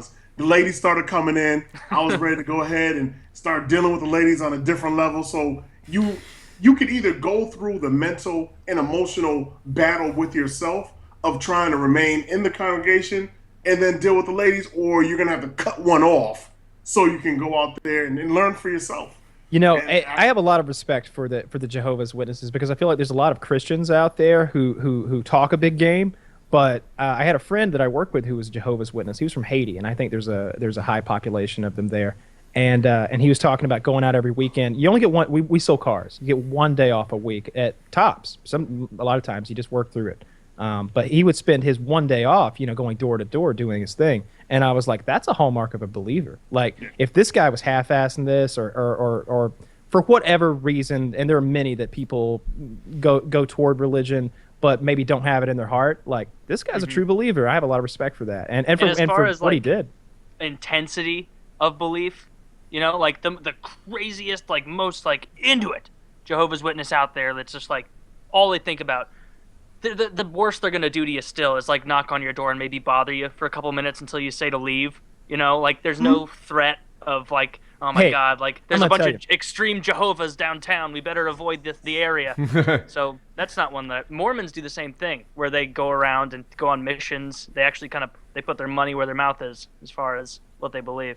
Last week, I was wishing that a Jehovah's Witness would come knock on my door. I was so lonely. I was like, man, I wish someone would try to come spread the word right now. I'm open to it. I'd love to sit down and pray with somebody right now. Just start explaining. Kyle said he was like kind of looking out the blinds, trying to wave people down. I see you guys across the street. Come on over. Come on over. Hey, sinner over here. Sinner over here. Need some saving. Yeah, I could use a little salvation right there, right about then. It was awful. I really dislike LA, and I hate that we talked about this a bit on PKN, and I don't want to shit talk one of the largest countries in the world, but man, I don't care for it, and I've been to a lot of the countries in this country, all the major ones, I believe. I don't think I've been to St. Louis, and that's a pretty big city, but most of them. The whole East Coast, and the whole South, and the whole Southwest. Have you been to Philly? Northeast. Yeah. What'd you do there? I had a 3-hour layover. I got out, ran and got. But I wanted a Philly cheesesteak, so I got out and went got a taxi. And I was like, hey, I'm here for 3 hours. Let me get a Philly cheesesteak. And he was like, I got the spot. And then I realized it was like Cheese Whiz and old beef. And I was like, Pat's or Geno's? It was all right.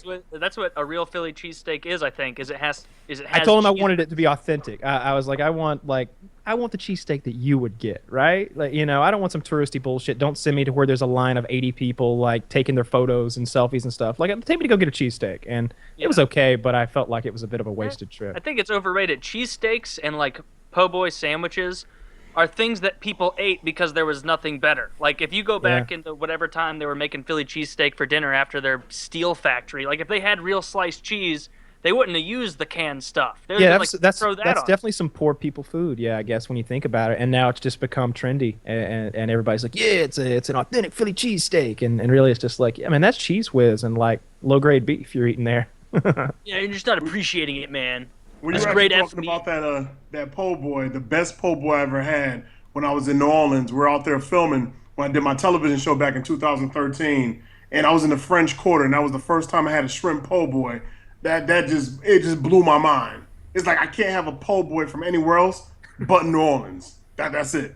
It's good food down there. I was down there where they had the oil spill. What do they call it? The something coast. The Gulf? Not the Gulf Coast. It's I can't think of the specific area where that oil spill really impacted down there in Louisiana.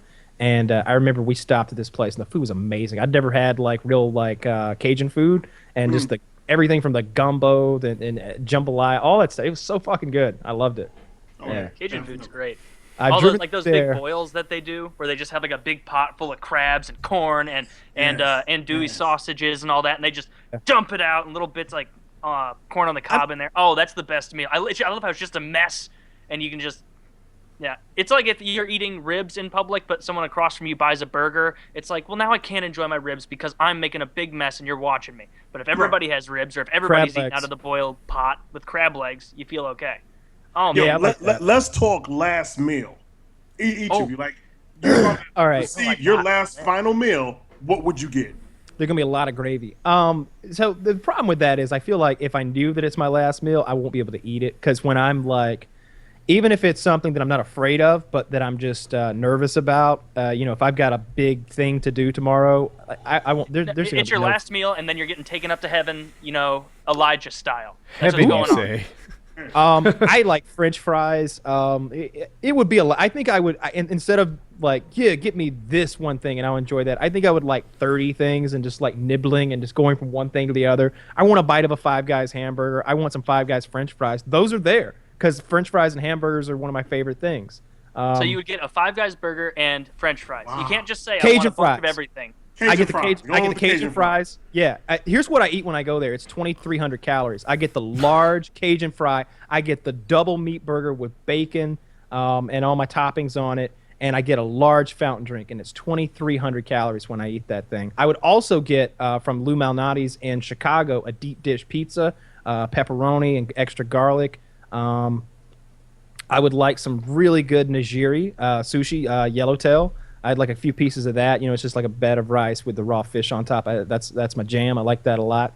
I probably want a peanut butter and jelly sandwich, at least a bite of one, because I live with somebody with an extreme peanut allergy, so I don't get them often. So like, when I went to LA, first thing I did, like, stop me by the gas station. I'm gonna get some peanut butter, some jelly, and some milk. Like, I'm gonna have a sandwich while I'm here.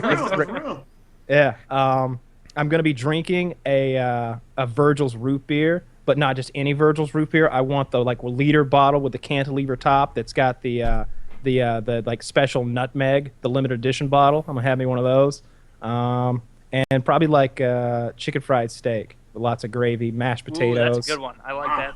I like gravy over like everything. The mashed potatoes would be covered in the gravy, the chicken fried steak, and like some good yeast rolls with some of that honey butter. There'd be a lot of shit going on, man. Like I see that. They're gonna have to wheel you to the execution chamber. I would be like I would just get incredibly drunk, incredibly high, and just make sure that I could eat as much and maybe get like a vomitorium kind of thing going. Just like throw up like a pound of this deliciousness and keep going. I feel like if it's your last meal, like bulimia is on the table, right? Yeah, that's on, and you kind of want go for it, man. Yeah. If someone's gonna be electrocuting you, you kind of want them to be frying something that's gonna smell gross and be nasty for them in your stomach. I'm gonna eat a lot. I'm gonna drink like a quart of bacon grease right before I go to the chair. There you go. They're gonna be like, it's not that bad. The executioner's over there like stomach growling and stuff. He's like, I gotta get out of here. I got a hankering for a bacon sandwich. Just to let you know, I'm gonna just clip out that part of you saying for your next video you will be taking down bacon grease. That's gonna be like the opener of my next food review. You just saying you're about to take down some bacon grease, so everybody has something to look forward to. Yeah, I like bacon a lot. I'm not in love with bacon. Like I'm pretty good friends with Harley and those guys from Epic Meal Time. Your bacon enthusiasm, because if you go too far Too with much.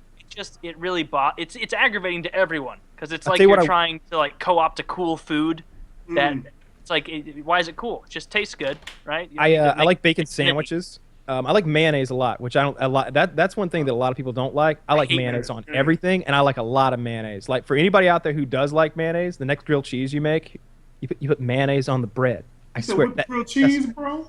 Yes. You put. Why would you do that to a grilled cheese? Just listen to me. Listen to me, goddammit. I know what I'm talking about here. You put the mayonnaise on the bread.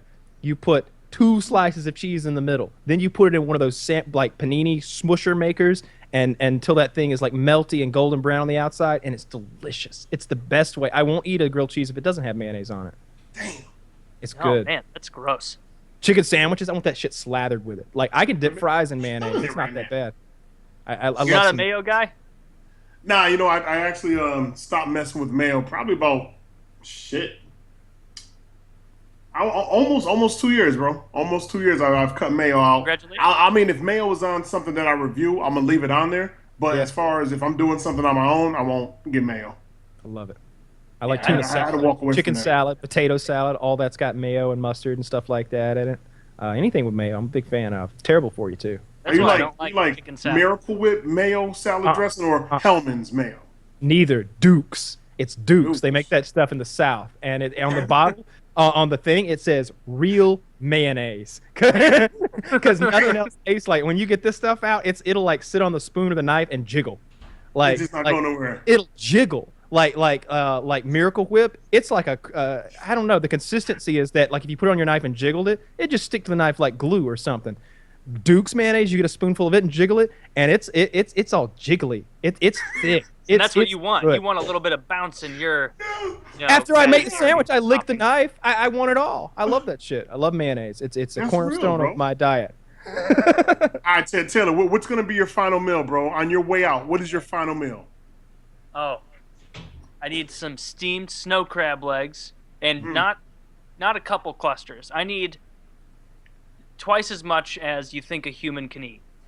That much, because I tear through crab leg. It's if we ever get together and go out to eat to a seafood place, Kyle, I'm gonna order the crab, and you're gonna sit there and watch me like I am Mozart. Like Let's I've go gone to out to Joe's eat with Crab people. Shack and go. Oh no, I don't. Joe's Crab Shack, Yeah. they don't have an unlimited crab meal, which Sometimes means that they I do. just end up ordering like Yes, 6 dude. entrees. They didn't last time it's I a went. limited time. They bring you a bucket. I've still got the bucket.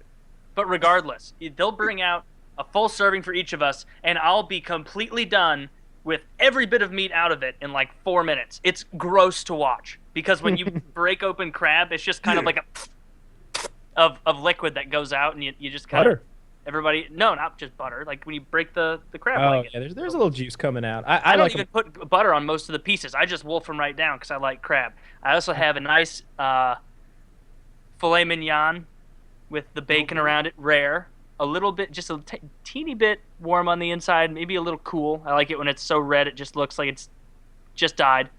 God, what else? I would have enough scotch to make it so I wouldn't be upset about being electrocuted to death in a little bit. the cow. What else? I wouldn't have any. If I had dessert, I would just get something like a Reese's Fast Break because I'm not into super crazy desserts. That's my favorite sweet I've ever had, and I'm not moving anywhere from there. The Reese's Fast Break. It's the best candy bar on the planet. What the fuck else? Big giant Caesar salad. Love Caesar salad. And I'm not going to eat any greens or anything that I don't want on my last meal. So only ones that I do want. Not preparing for anything. And some burgundy mushrooms, which is just mushrooms you slice up, you cook it in a pan with some garlic and butter, and you pour a little red wine on it, soaks it all up, tastes good, great on top of steak. Yeah, and I'd probably be real full from that. My mouth's watering. Yo, just to let you both know, you've both just accomplished food reviews right now. With no food in front of you, you both just knocked out food reviews. That's why I did this exercise just to see if you could make me want what it is you're talking about. Yeah. And, you know, outside of the mayo, I was hungry. I was rocking with you the long way. Yeah. You was doing amazing. And Taylor, you fed me amazingly. Amazing job, fellas. Amazing job. Oh, thank you. We Thank got a real you. future in this, you know, if we ever Yeah, want to man. ditch this Little League stuff, Kyle, and go Yeah, hook absolutely. up with Rachel Ray. Or actually, we got to find a different one. Who's Burger left? Bros. Paul- That's our channel. Oh, It's called matter of Burger. It's Burger Let- let- Bros, and we just eat burgers. Speaking of, let me go ahead and with Burger the shameless plug. My next episode on Rachel Ray is on the 25th, next Tuesday. Be sure to tune in. See me doing my 1-2 thing, most definitely. That's awesome. Definitely check that. I need to check that out too. And that's Food Network, I guess, right? Well, for me, it's ABC. It's her daytime show. Yeah. ABC. Okay. Yeah. ABC. I'll have to watch that. 10 o'clock a.m. Eastern Standard Time. I like watching cooking shows way more than you would think because I'm not super into cooking. Like I like to do it every once in a while. My girlfriend's a great cook, so she just handles it. But it's fun to watch the shit they can do, and especially that dude, the British guy who screams at people, Gordon Ramsay. Yeah, it's for Gordon. Really, Gordon, just yep. no good reason. You got to find a way into hooking up with that guy just to have like the 1-2 punch of he's really critical, and then you kind of like lift him back up, like, hey, it wasn't that bad. Like he's just coming down on you because he owns a bunch of really nice restaurants. You stick with it, you know. Well, put it like this, just to let you guys know, his team did reach out probably about 2 weeks ago with an email to bring me out there an episode, and I had to nicely decline. Because they didn't want to show any love, and my requests are always small. You know what I'm saying? Yeah. Look, I'm a big boy. You know what I'm saying? So you got 6'6", close to about 387 pounds. I haven't fit inside coach seats. I don't remember how long. So for the last 3 years, I've always been flown first class. That's what it. I was like, I'm not even worried about the money. Just fly me first class. They're like, oh, we can't do that. I was like, well, then you ain't got me. That's good. I'm glad you stood up for yourself. That was the conversation. Gordon Ramsay couldn't put you in first class, or his manager, whoever it was. Or his team. His team, you know what I mean? Does Cindy work for him? I respect you standing up for yourself and for your brand and all that stuff. That's what you need to do in situations like that. If it's just a bridge too far, you gotta be like, nah. If you can't afford that, you can't afford me, because that's what I am. He's 6'6". They're trying to put him in coach to go be on Gordon Ramsay, do something with Gordon Ramsay. He's like, first class or bust. Yeah, absolutely. Plain nightmares. Make your own show. I'm like 6'1", maybe a little bit taller, depending on the gas station I'm walking out of. But it's tight in there. My knees are against the thing unless I slide my ass all the way into the seat, and then I'm kind of hunched forward, and it's a real tight fit for me, and it's very miserable. It's very miserable if your seatmate is not my size again. If he's any bigger than me. Like I'm 6'1", 6'2", like 180 to 190 pounds, depending.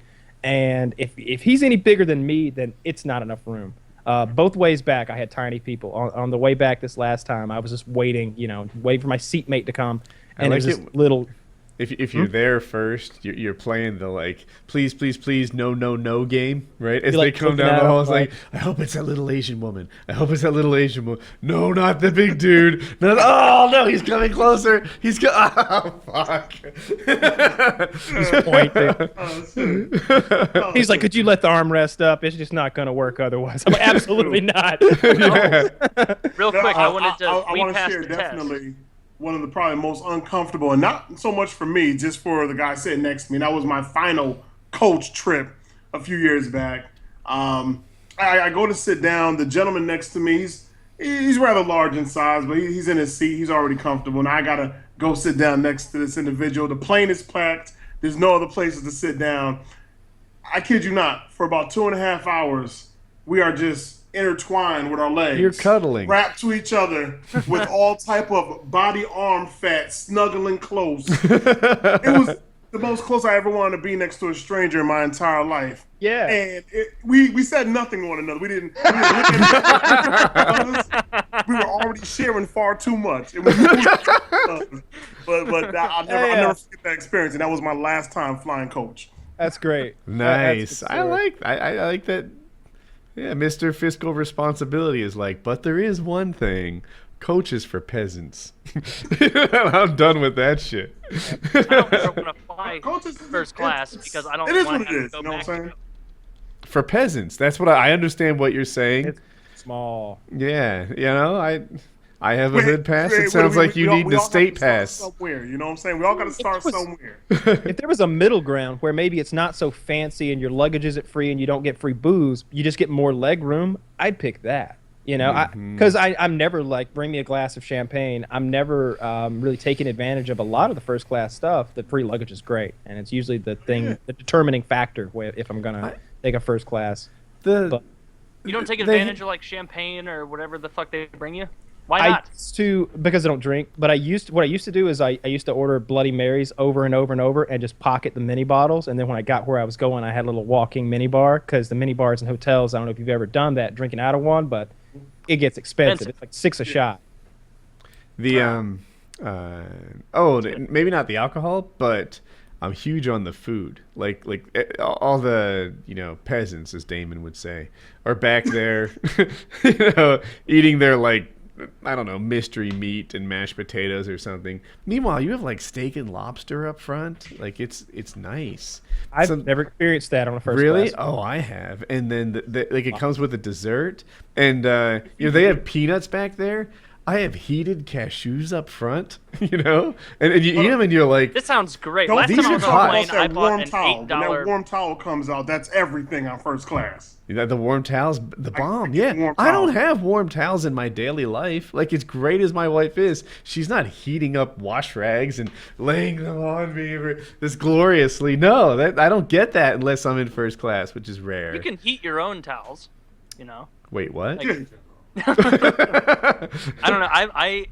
I'm speaking from a coach only perspective because I've never flown first class. You'll I don't know it. if I want to get up to first class and then see what I've been enduring so far. I think I'll just It's rough. sit, leave them in. I'll just stay in the dark. You've that's been fine. on the sky bus. I don't want to know. I don't want to know. You've been. I spent $8 on a paper box full of nasty pepperoni because they said that would be a meal with some crackers in there, and it's just. Have you ever bought that? Of course, you guys had Mr. First Class, where they just are like, "Hey, do you want to eat our shitty little sad salad with brown lettuce, or you can spend $9 and get our super snack box?" And it's the picture on the little pamphlet is like, "I'm getting some good shit here. There's little chocolate, there's some crackers, there's what looks to be real meat in a tube at the bottom for sustenance, and you get it, and it's just depressing Meat in a and tube? so old. It's Sausage. vacuum sealed meat that you then have to you have to ask them for scissors because you have to pull it, and then you hear that little Jesus sound when you Christ! feel it. It's What horrible. airline is this? This is This is Delta. like this. This is This Delta is like Airways. Romania Air or something. Yeah, I like was gonna that. say Lithuania. Yeah, Would yeah. you like to cheese? They got some old, gross, moldy It's just shit. you and a meat sickle. No, it was Delta. The pilot sent this for you. You're It's a little puddle jumper between Nepal and mainland China. Coach is pretty much the aerial version of bus folk, and I wouldn't go that far. No. We're all- Bus folk are folks who ride on buses across the country, like Chiz. Chiz is a bus folk. There's a very niche group of people who are bus folk. Even a person who hops on a bus to get across town is not necessarily bus folk, because that's not a necessity. Someone is a bus folk, like Chiz, our manager, so to speak, because he hopped and drove from California to the Carolinas multiple times by bus. By bus across the whole country, with bus folk having to hide his valuables the whole time because they're all transients and HIV positive or Hep And C. this is a man who probably has $1,000 that he could spend on a flight and just make it Doesn't- happen. Chiz saves Afraid of- all his money. The big thing, he's very frugal. He's a saver, and I think he aspires to have great wealth, and he's on his path. So that much is cool. I feel like I've been a pretty good saver over the years, but the big thing that I have is, so he stayed in my guest house for a while, and he was there, I don't know, maybe 5-6 months. Most of the light bulbs burnt out. They were just fluorescent light bulbs, and he just stayed in the dark. He's like, fuck it. He's saving on electricity and light bulbs. And literally for 2 rooms, there was one light bulb that worked. And that's that. I noticed he was in the dark all the time, but I didn't know until he moved out that he didn't replace any light bulbs. That's frugal. You gotta do what you gotta do. You know what I'm saying? That's the grind. That's the hustle right there. Yeah, it was a want to, not a got to though. He saves all his money. Well, you only live once. True. Let's talk about Trackr. Smart cars, smartphones, smart homes. Technology has made everything smart, but when you lose those smart things, it can make you feel really, really stupid. Trackr makes losing things a thing of the past. Trackr is a coin-sized device that locates misplaced keys, wallets, bags, computers, anything in seconds. Just pair Trackr to your smartphone, attach it to anything, and find its precise location with just a tap of a button. It's that easy. Lose your phone, press the button on the Trackr, and your phone will ring, even if your phone is on silent. So with over 1.5 million devices, Trackr has the largest crowd GPS network in the world. So your lost item shows up on a map, even if it's miles away. Never lose anything again with Trackr. Listeners to our show here get a special discount of 30% off your entire order when you go to spelled Trackr.com and enter promo code PKA. The hardest thing you'll ever have to find is their website. So go to thetrackr.com right now and enter promo code PKA to get 30% off your entire purchase. You're crushing it with that URL now. Yeah, I used to stumble over it a little bit. Something about the way Chiz had spelled it out or something like that. I got it memorized mostly now. Nailed it. Yeah, the trackers are cool. I've still got mine on my gear bag. You know, haven't lost that. If I had, it would be a fucking meltdown anyway. You know. So, Yeah, Cindy wouldn't help. Cindy's no use. Yeah. She's someone that we should have tweeted her number. You know, she's someone who deserves it. One of the yeah, I like the way you're thinking. I think we need to bring that back. I feel like now if we gave out somebody's personal information, that's so mean. We shouldn't do that. No, we should have never stopped doing it. Right now, it would really make waves if some guy were to like call in and prank us, and we gave out his phone number to the world. They'd be like, "Oh my God, you guys are so cruel." But back in the day, we did it all the time. So they'd say, "Oh my God, you're so cruel," and we'd be like, "And what are you new here? That's how we roll. You fuck with us, your shit goes public." I got some guy. So we used to do this thing like Road to Black Ops 2 or whatever, and we try to get the game early. People would be like, "Call this number," and they'd pretend they had the game, but they really didn't. So we'd give everyone their number. I got over 9,000 retweets. Hassle this guy. He hassled us, and he had to get a new number. 9,000 retweets is a lot. That was my most retweeted tweet. That guy's number from years ago. It got like 700. Yeah. Oh, mine too. My channel, my Twitter's not that big. If you look at it now, it doesn't have 9,000 retweets anymore. I'm not sure why. Like, I don't know if someone unretweeted it or if like accounts closed or what the deal was. But it definitely went over 9,000, which was like a big anime thing. Everyone wanted it to go over 9,000. Like, over 9,000? So, yeah. Dude, a Beastie Even now, Boy I died kind of today. feel like, Are you serious? Yeah, John Barry, something like that. Oh shit! Yeah. I'm surprised that didn't blow up all over my feed, you know. And that kind of stuff normally comes up. I think it's what happened, Woody? I didn't catch that. one of the founding members of the Beastie Boys died tonight.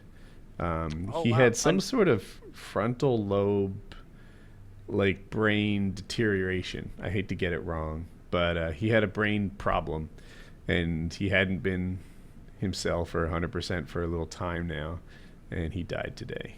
And it's interesting to me because I think another Beastie Boy died a couple of years ago too. I'm hitting an age where like the people that were in their prime when I was in like 5th grade are starting to die. And it's a weird thing. It's like I don't know. When you're 25 and people die, you're like, right, yeah, that really wasn't my guy. You know, I didn't watch that person's films. I didn't watch that. I didn't like that guy's music. I listened to as an oldie. But yeah, for me, like, I don't know, Vanilla Ice gonna drop off soon, and I'll be like, really? Like in high school, that was the jam. True indeed. You know what? Now that you mentioned Vanilla Ice, I give it to him though, because he's holding on strong. He has that house rebuilding show project he got going on, and when a lot of artists fall off from like the 80s and the 90s, you never hear or see them again unless they end up like on a Old Navy commercial where they use their track in the background. But he's holding on. But the thing about Vanilla Ice, he's doing a real estate show. Vanilla Ice is. Yeah, like it's like a home improvement show that he has, and it's been on for a while. It appears that he stayed rich. Like a lot of people in his position just like blew it up, blew all the cash, you know, it's gone. A few years later, they're like an ex-YouTuber wondered, you know, like, oh, I thought it'd always be this easy to earn money. You know, but not him. Like, you know, I saw him 20 years later, and I saw his home, and it was like, that's a pimp house. You know, that guy says he's still worth like 20 million. That's great. No, I mean, yeah, good for him, man. Yeah. Good for him, because that was a very different hustle back then. And I know, you know, for a lot of artists, you know, in the 80s and the 90s, the money that they got back then is nothing like the money artists are getting today, just because of social media and the way things work when you put your album out there. You know, your single. We can't even say full albums anymore because nobody even cares about albums. It's like your single is hot. When's your next single coming? You know, so that's what's pretty much driving the music industry. But, you know, good on him. Yeah, the I like seeing celebrities like that who I don't really know much about, and you know that their time in the limelight is long over, but you still see him, and it's like, oh, he doesn't look like he's on heroin or addicted to meth. Like, looks like that dude lives in a subdivision somewhere, and you know, goes to Target. Like, it looks like they did a good job transitioning back into the regular person world. He did a movie that hurt his career. It was called Cool as Ice or something like that, and they paid him $1 million to do it, and he's like, dude, it was $1 million. Yeah. You know, would you have done it? And I thought, for $1 million, yeah. For $1 million, I would direct a documentary smearing me, where it's like no, he's a bigger piece of shit than that. You're gonna have to take that again. Like, you have to really show me how bad I am. But, oh yeah, definitely, I would do that. Well put, man. That's pretty much what he did, I think, with Cool as Ice. That describes the film. Of course, it wasn't like a documentary, but he made himself look bad. You know, it was like, you know, supposedly who he is or whatever. It was silly, but you know, He was before my time. How huge was Vanilla Ice? Like, I wasn't. He was. He was not trying popular. To think is, you know what? Maybe comparable to LMAFO. Right? Did I get the name right? With I don't even know who that is. They had It's Party the Rock. one who Party Rock. It's that like really generic. If you heard it, you would recognize it right away. But I can't Party sing it Rock. because it's a lot in of. the house tonight. Everybody gonna have a good time. I know I'm gifted. So you know, he had that one song that was a huge hit that everyone was like addicted to. Out of school, it was on everybody's speakers. It was just like ubiquitous. It was everywhere as a song, kind of like maybe Party Rock used to be. And then he had another hit, I guess, but it was, you know, a shadow of his biggest one. I forget what it was. And that's, you know, I think LMAOFO, I can't say the band, but that's about right in terms of fame level. Okay, that actually helps because yeah, they were a big deal for a couple minutes. Taylor, how much Company of Heroes have you been playing this week? Really not that much this week. When I am playing, I'm trying to get better with the Obsterwuffen or whatever the OKF is. Yeah. Oberwaffen, the second German faction. Oberkommando. Yeah, I'm trying to get better with them because they seem like the most fun. Well, they're tough to use. I watched a couple tutorials on them, and from what I can tell, you're right that the Soviets are definitely objectively the best faction, like for being good. But I just like that the Oberwaffen or I don't even remember what you just said. Oberkommando or something like that. Oberkommando. Yeah, I like how they have the best heavy tanks and armor. It seems like if you can survive early game with them without getting overwhelmed by the conscripts from the Soviets, that you have a way better shot taking down their. Not against me, I don't feel like. My entire game and my whole strategy is to eliminate armor from the whole field of battle. I don't like it being there. I don't enjoy fighting with tanks, so I deprive the enemy of any tanks. I send out everybody specialized to destroy tanks usually.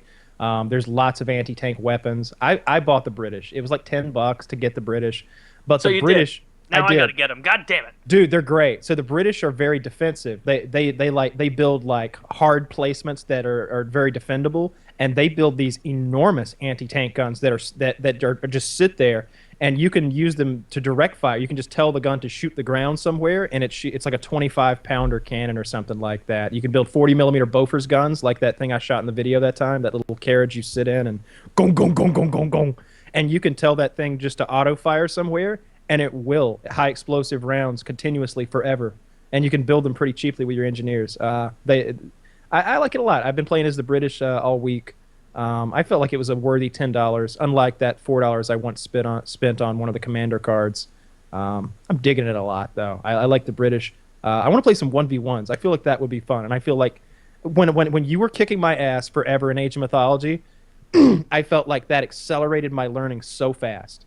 Because that meant that if I wasn't at least doing well enough 3 minutes into the game to fend you off, then there's no point in going to the 5th minute, right? I got to master how to get to minute 3. Who cares if you can just kind of play with your food and let me get to minute 8? Yeah, if I can, and in that way, I feel like I was forged in a hot fire. You know what I mean? Like I got good, Well, and I I'll got play good 1v1 fairly in quickly. Company Heroes with you. Like, it'd be helpful to get it figured out and whatnot. I need to start playing with the British, though, and take a look at them, if they're that They're neat. great. They're Because really I've only fun. ever played against them, and I see those giant tank emplacements or whatever the fuck they are. But yeah, they have look like really 4 of those they can build, and lots of specialized stuff. And for our fans out there, if you ever want to play with us, my Steam is OFPS Kyle O. We have a Steam group. There's a PKA Steam group that Chiz made. You can join that thing. I'm a member of it. I don't know the exact spelling of it, but if you look at my Steam ID, you'll see that I'm in that group. I'm only in like 3 groups. But join the PKA Steam group, and you can jump on and play with us. And I play a lot, and Taylor gets on a couple nights a week. Did you guys see the Egyptian plane crash thing? No. Yes. So do we know if it's terrorism or not? They're saying it seems to be. Like, maybe that's even a stretch, but they're like, we're not ruling out terrorism. And there's like 4 things it could be. It could be a terrorist. It could be a terrorist that worked for the airline. It could be a terrorist that was an insider at the airline. Or it could have been like a technical malfunction. Yeah. I- A couple I turrets bet it. got sucked I in the bet. end. You know what? I bet it was a bunch of extremist Jehovah's Witnesses who pulled this those caper off. people. You know, that's usually the group who does this sort of thing, right? That's I probably think it. They were knocking on the airplane door and then just opened it unwittingly, and everybody got sucked out, go straight down. So I was listening to Fox News, a good radio, which is not nearly as. Although this election cycle, I don't feel like anybody's biased or more biased than the other. It's a real shit show out there in cable news. But I was listening to them, and they said something about some military radar indicated that the plane dropped by like 50. I think first it took a very hard left turn, then it dropped 15,000 feet, did a 360, and then dropped another 10,000 feet and was gone. So who knows what that means? You could interpret that a lot of different ways. I don't know this for a fact, but I would bet that pilots are taught all kinds of maneuvers to use and tactics to use if someone's trying to get through that door, to throw them off their balance, to make it hard. I mean, you hit some turbulence on a plane, and it's hard to even fucking stand. Imagine if you're trying to hack your way through a pretty sturdy door, with rudimentary whatever the fuck you've snuck on there, and he's doing loop-de-loops or like dropping 10,000 feet of altitude on you. Who knows what happened? But I guarantee it was terrorism. It always is, right? But the reason I say that isn't about because terrorism is just a global problem that's just running away like a burning train into the night, which it is. It's just that mechanically speaking, I think planes are much better these days. You don't hear about mechanical issues taking planes down anymore. You do occasionally hear, oh yeah, they had to land early because this happened. And that's because we have so many different warning systems and indicators that let the pilots know that, hey, you're getting pretty close to having an issue. Let's nip this in the bud here. And so you don't see planes going down on the runways anymore. You don't see that very often. I You never just see thought them about getting, that. yeah. You really don't ever see that anymore, like a plane getting all the way into where you're going to land, and then just the guy fucks it up and sneezes, and suddenly you go in a little too much, and it tears down. Oh, and those pilots are excellent. I was someone was telling me once. I think we were talking to TSA. There were some armed TSA agents, and we were discussing the possibility of them letting us attempt to sneak weapons on a plane to sort of see how their security was doing. And he was talking about that they picked really qualified pilots for those. It's hard to be an airline pilot. I think it's not just a pilot's license. Like, you've got a lot of experience, and I think a lot of them might have military backgrounds. Those But, guys don't get paid nearly enough. Those pilots. I don't know if they do. I don't know or how not. much they work. Like, They're away from home constantly, even if they're not working. Which I think, even though you could say they only Truck work. driver. What? I was just thinking of truck drivers and how shittily Yeah. they get paid. That's what I was thinking about. I don't know. It just seems like it's so high stress and so difficult to be one. Is it I don't high know, it seems like stress? that, I'm No. picturing myself, and I'm not someone who drives a plane, so I'm just thinking, like, if I were Can in I throw charge this of out there? hundreds of Like- people's lives, I'd be stressed out. Technically speaking, at this point, and someone will correct me if I'm wrong, but I don't think you even need a human pilot necessarily anymore. The pilot is really just a fail-safe for the autopilot at this point, it seems like, because I think that if both pilots were to die mid-flight, that someone just needs to press the autopilot and it'll land that fucking plane on its own. And I bet it takes off virtually on its own too. It does the whole thing by itself. I watched this gotta blow up the documentary, autopilot? and they said that it won't be long before we'll have an autopilot, a pilot, and a dog. The autopilot flies the plane. The pilot's there to monitor the autopilot, and the dog's there to bite the pilot if he tries to fly the plane. I'm like, all right then. So yeah, like Kyle said, I imagine, like, if you're a qualified pilot, 99.9% of that job is really routine and non-stressful to you. Yeah, one, it's on autopilot. I think that's why they're drunk so much. You know, Are they really though? I don't know, but if like, yeah, shit, I just feel like even if they're taking off manually, it's something they do all the time, and it's not a big deal. Now, we know, as far as, with autopilot system being in plans for, many years now, we have a lot of the car manufacturers now trying to set their vehicles up for the auto drive system. How comfortable are you guys with those type of vehicles? Can I start? Introduced? Yeah, I am 100,000% confident in that, and like most of the time, I drive myself. I enjoy driving. I lament the fact that I see American youth going away from wanting an automobile right out of the gate, because I feel like it's a very American thing, that we've got this big, wide open country that with no fucking borders in between, that we have the liberty to drive across and enjoy. And I feel like as early as possible, you should get behind the wheel of a car and start going and doing things and being self-sufficient, and get into the routine of that, because it's a great thing to be able to do. But I have made road trips from Atlanta, Georgia to Boston, Chicago, Seattle, and Phoenix. Those are the farthest distances in every direction.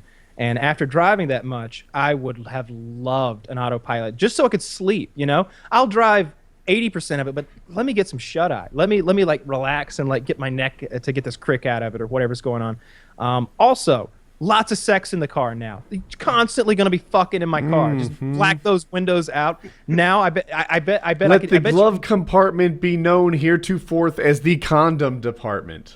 Yeah, it would be like on Trailer Park Boys. It'd be like Trailer Park Boys. I'd hit the window washer fluid and wet platinum shoots out right here. It's like, fucking, all right, let's get slippery. But I do trust those systems 100%. I think I trust myself as a driver, say 99.9%. I've never hit anything ever. But I rarely ride with other people, but I'm often uncomfortable riding with others. Not because I've got a phobia or anything, just because of my evaluation of their driving skills. I'll be like, yeah, this guy's just not a very good driver.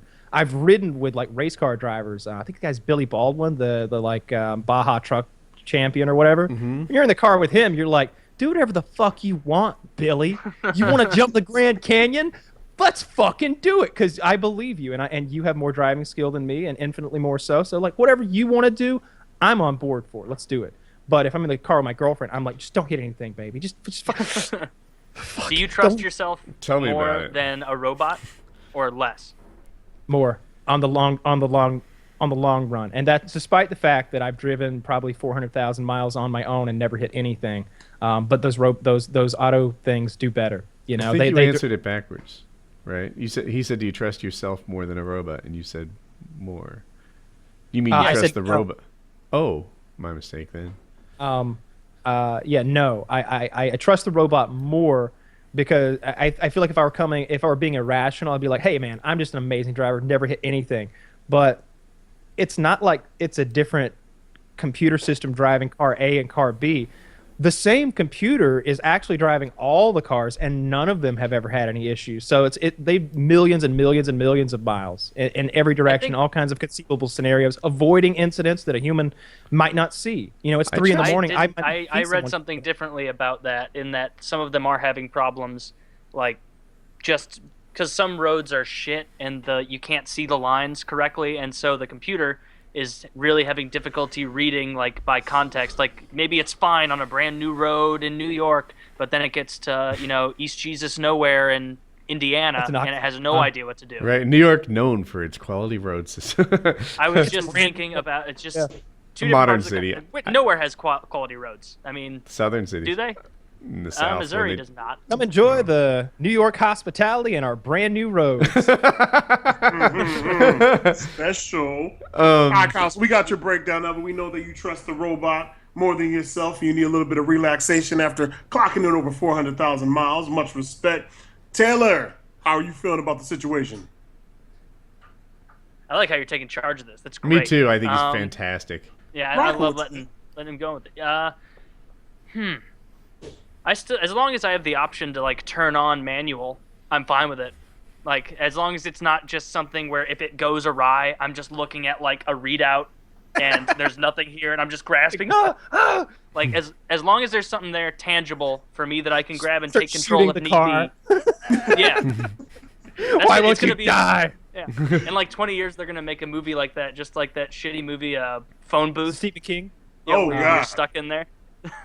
What's Overdrive? That Maximum one sucked. Overdrive with Stephen King when all the you know the vehicles and stuff are reanimated by the comet or meteor or whatever. Yeah, You read that things book? just- I watched the movie. Oh, wait, maybe I'm thinking of the wrong thing. It was also a book. I mean, all of those Stephen King. I thought about it once because I didn't, I guess, count them at any point. But Stephen Yep. King, his books have been turned into movies. Almost every Yes. single one, right? Like What's your like, favorite? my favorite is The Shining. Although Stanley Kubrick really disagreed with him on the way that the direction of that whole thing should go. And Stanley Kubrick is such a fucking genius. He's letting you know in his own subtle way, like 3 minutes into the movie, you'll see a Volkswagen that's been hit by a semi truck. I think it's a green VW, and it's overturned, and presumably the people in it are dead. That's the car that originally in the book they're taken to the Overlook Hotel. He's starting right out of the gate and saying, "Hey, you know the direction that your story takes, we're stopping that at right out of the gate. Like your car doesn't even make it up the road; they all die. Now I'm in control of this story." And he told his own story. So while it was based on Stephen King's book, I guess that meets the criteria. That is my favorite. One that's more true to what the way Stephen King intended. Misery with James Caan and Kathy Bates, choice. where Kathy Bates shows us that a woman can put on. It's one of the most powerful performances and real performances by a woman I've ever seen. She frightens me, intimidates me, and I believe that she's off her kilter. James She comes Caan- off as really crazy. Like it doesn't seem like acting. She's a great actress. And meanwhile, you've got James Caan kind of mirroring what Stephen King's actually feeling in his real life at that time as someone who's stuck in this genre of creepy horror and would love to write about something else. You don't think Stephen King ever wanted to write about a romance novel? And so he puts himself in the shoes, he puts the protagonist in his own shoes, and then he adds the evil that he always adds to his story. So you've got this writer who's tired of writing that same genre, this whole story, and he's killing the character off. And that's the thing that ignites the what is misery, the misery itself. So that's my answer for that one. Did you ever watch the movie itself? Isn't like exceptional compared to Misery or The Shining, but Pet Sematary Yes, as a book. Did you ever read it? I have not. No. I That read Pet was- Sematary and The Shining. Which did you think was scarier? I thought Pet Sematary was scarier than The Shining by an order of magnitude. Yeah, for me By a for lot. sure. But I don't know if I just understood it better. Like the whole concept of The Shining in the book was kind of a superpower almost. It's you like a know? psychic ability. I thought that's how they Yeah. portrayed it. It And is in the movie as well. And but it was a really helpful thing, you know, like it greased the slides. Kids did better in school because they had this shining, and things went easier for them because they had that shining. And I don't remember it being like that in the movie. And the movie was crazy. That was that guy's name is Scat Williams or something like that. That actor that plays that guy. The guy who's rushing up there to try to save the kid. He did such a great job. I love that It's been actor too is long for me. so warm and He's got a big smile. Big He makes smile. You feel, well, the thing about him in the movie, and spoiler alert, came out in the mid '70s, I think, so you should have seen it by now. But he spends like there's a whole subplot in the movie of him on a plane trying to get back from where he is to where they're all staying in the house because he can tell by The Shining that little kid's in deep trouble, and so he goes through all of this shit, like calling the sheriffs, trying to organize help, walks into the area, snowmobiles, cars. pulling out all the stops, gets like 6 steps into the hotel, and Jack Nicholson just comes out and chops him right in the chest, just dead, and that's it. And it's like, oh my god, that was the guy that was supposed to help. Yeah. Like that's it. I thought that now was it's brilliant. just up to this big toothed lady and this weird little kid to find their way out of here. It's like the Red Wedding. What? No, that was our savior. Now what? Yeah, it lets the audience know that like, no, this isn't a traditional horror movie. There is no Deus Ex Machina. There's not a big strong man to come save us this time. This little olive oil looking lady, I think she literally played olive oil, and this tiny kid have to figure out a way to defeat Jack Nicholson on their own.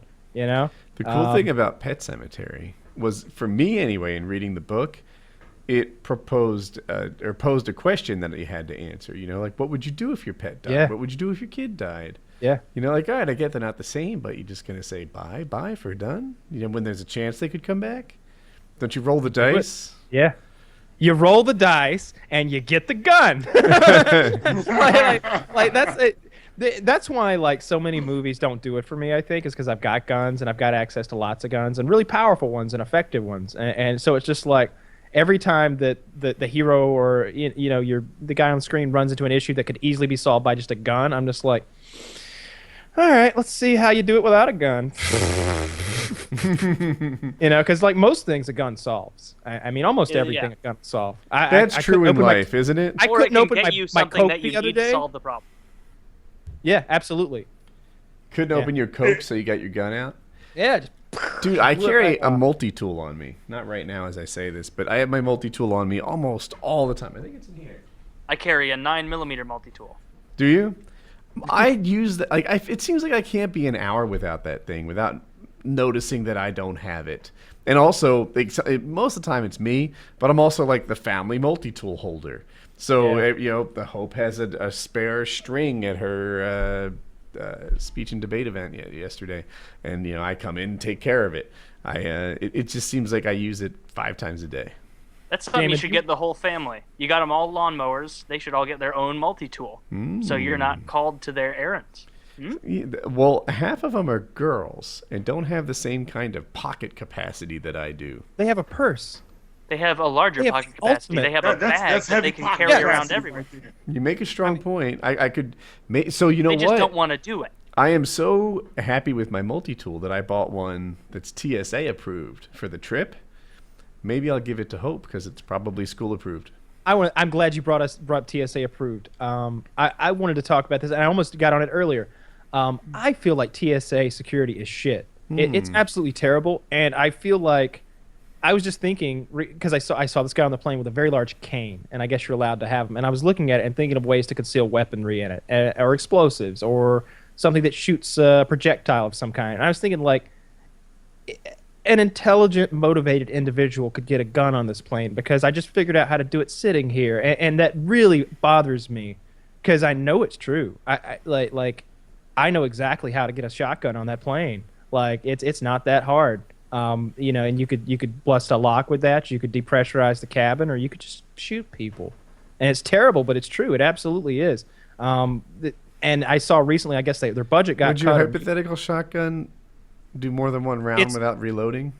No. Yeah, mine too. Looks like a tripod in the end when it's in there. Anything you want. Yeah, you screw things apart, put them in different configurations, and it looks like something to slide them in, and it goes bang. Yeah, I follow. But I do wish that I could arrange something where I didn't have to like reload it. You get one good shot. You got to figure though, if this is what you're doing, if you're like, yeah, next month I'm gonna go hijack a plane with my shotgun. How much are you practicing reloading? I got another idea. All day, every day. If it's a tripod, why not have 3 barrels?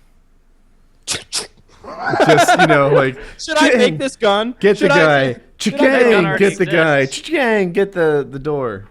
There's a shotgun like that. It's called a Chiappa triple threat. Is that how you pronounce Chiappa? Yeah. I took Italian. Yeah. Okay then. Chiappa. Hickok 45's son. Is his name John? That sounds about right. I think his name is John. Anyway, that guy can shoot it in like you know how you put that special stock on an AR-15 and it becomes almost full auto? Yeah. He can hold that Chiappa in such a way that the same sort of thing happens. Oh, he fires it. Bump fire, that's what I'm trying to say. Yeah, he's able to bump fire a triple barrel shotgun, and it's pretty neat to see. Like it looks so heavy and unwieldy, but it's got a real like pirate vibe to it. That's the kind of person who would have been carrying a really unwieldy, silly gun like that, is like a swashbuckler, just firing, willy-nilly across the I don't sea, understand. trying to hit a foe's ship. Single and double barrel shotguns are universally accepted and considered cool.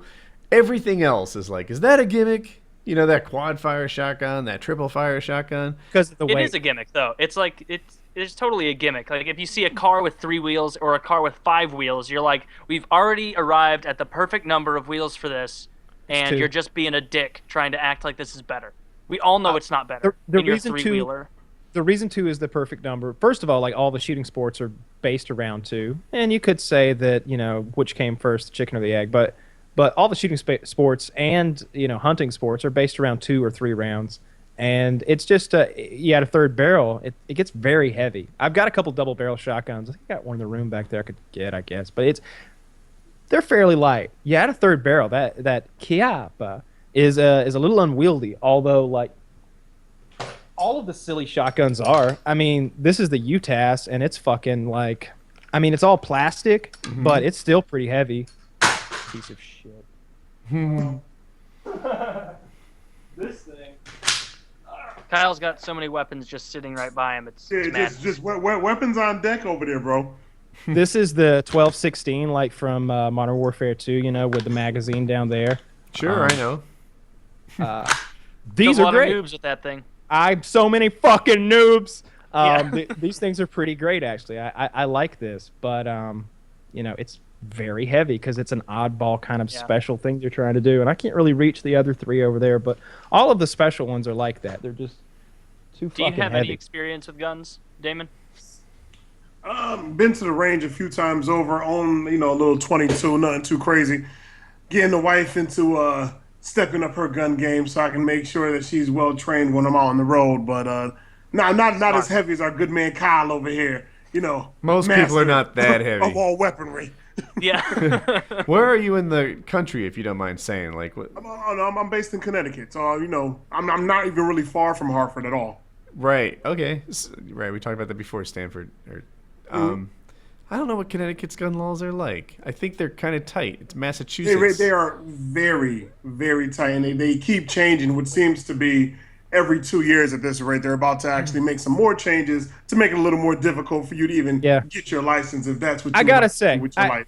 I really hate those liberal gun laws. Yeah, I used to live in Alabama, but they got very liberal in Alabama. I don't know if you're aware of this. And they made it so they were going to take my rocket launcher away. And I was like, we got to go to Georgia, where they believe in the Second Amendment and anyone and everyone can have an anti-tank missile, because I just feel like that's the way the founders intended things. We should all have one. I think it might be in the Totally agree. Declaration of Independence, the anti-tank missile. Yes, absolutely. At the time, it was like anti-carriage rocks or something, but it just transitions with the time, Yeah. They mentioned catapults in there. Similar system right over there. No issues with that. Yeah, the gun laws are tight up there. It's a shame. I was just in California, and I was talking to my driver about that, because he was like, yeah, I'm really into shooting sports, and he was like, I shoot out here all the time. And it was costing him so much money to like plink a little bit. He was like, "What do you like to shoot?" And he didn't know what I did, and so I was just like, "I don't know, man. I do a little Mostly plinking too." slingshots. Yeah, nothing too scary. I just didn't even want to like go into it, because Mostly 50 cal.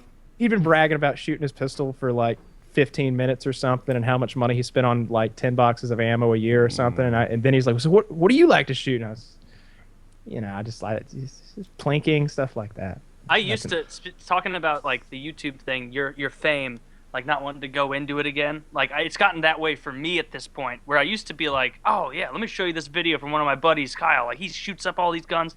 And now it'll be to the point, like if I talk about guns, I'll be like, "Oh yeah, one of my buddies has this super cool XYZ. It's awesome."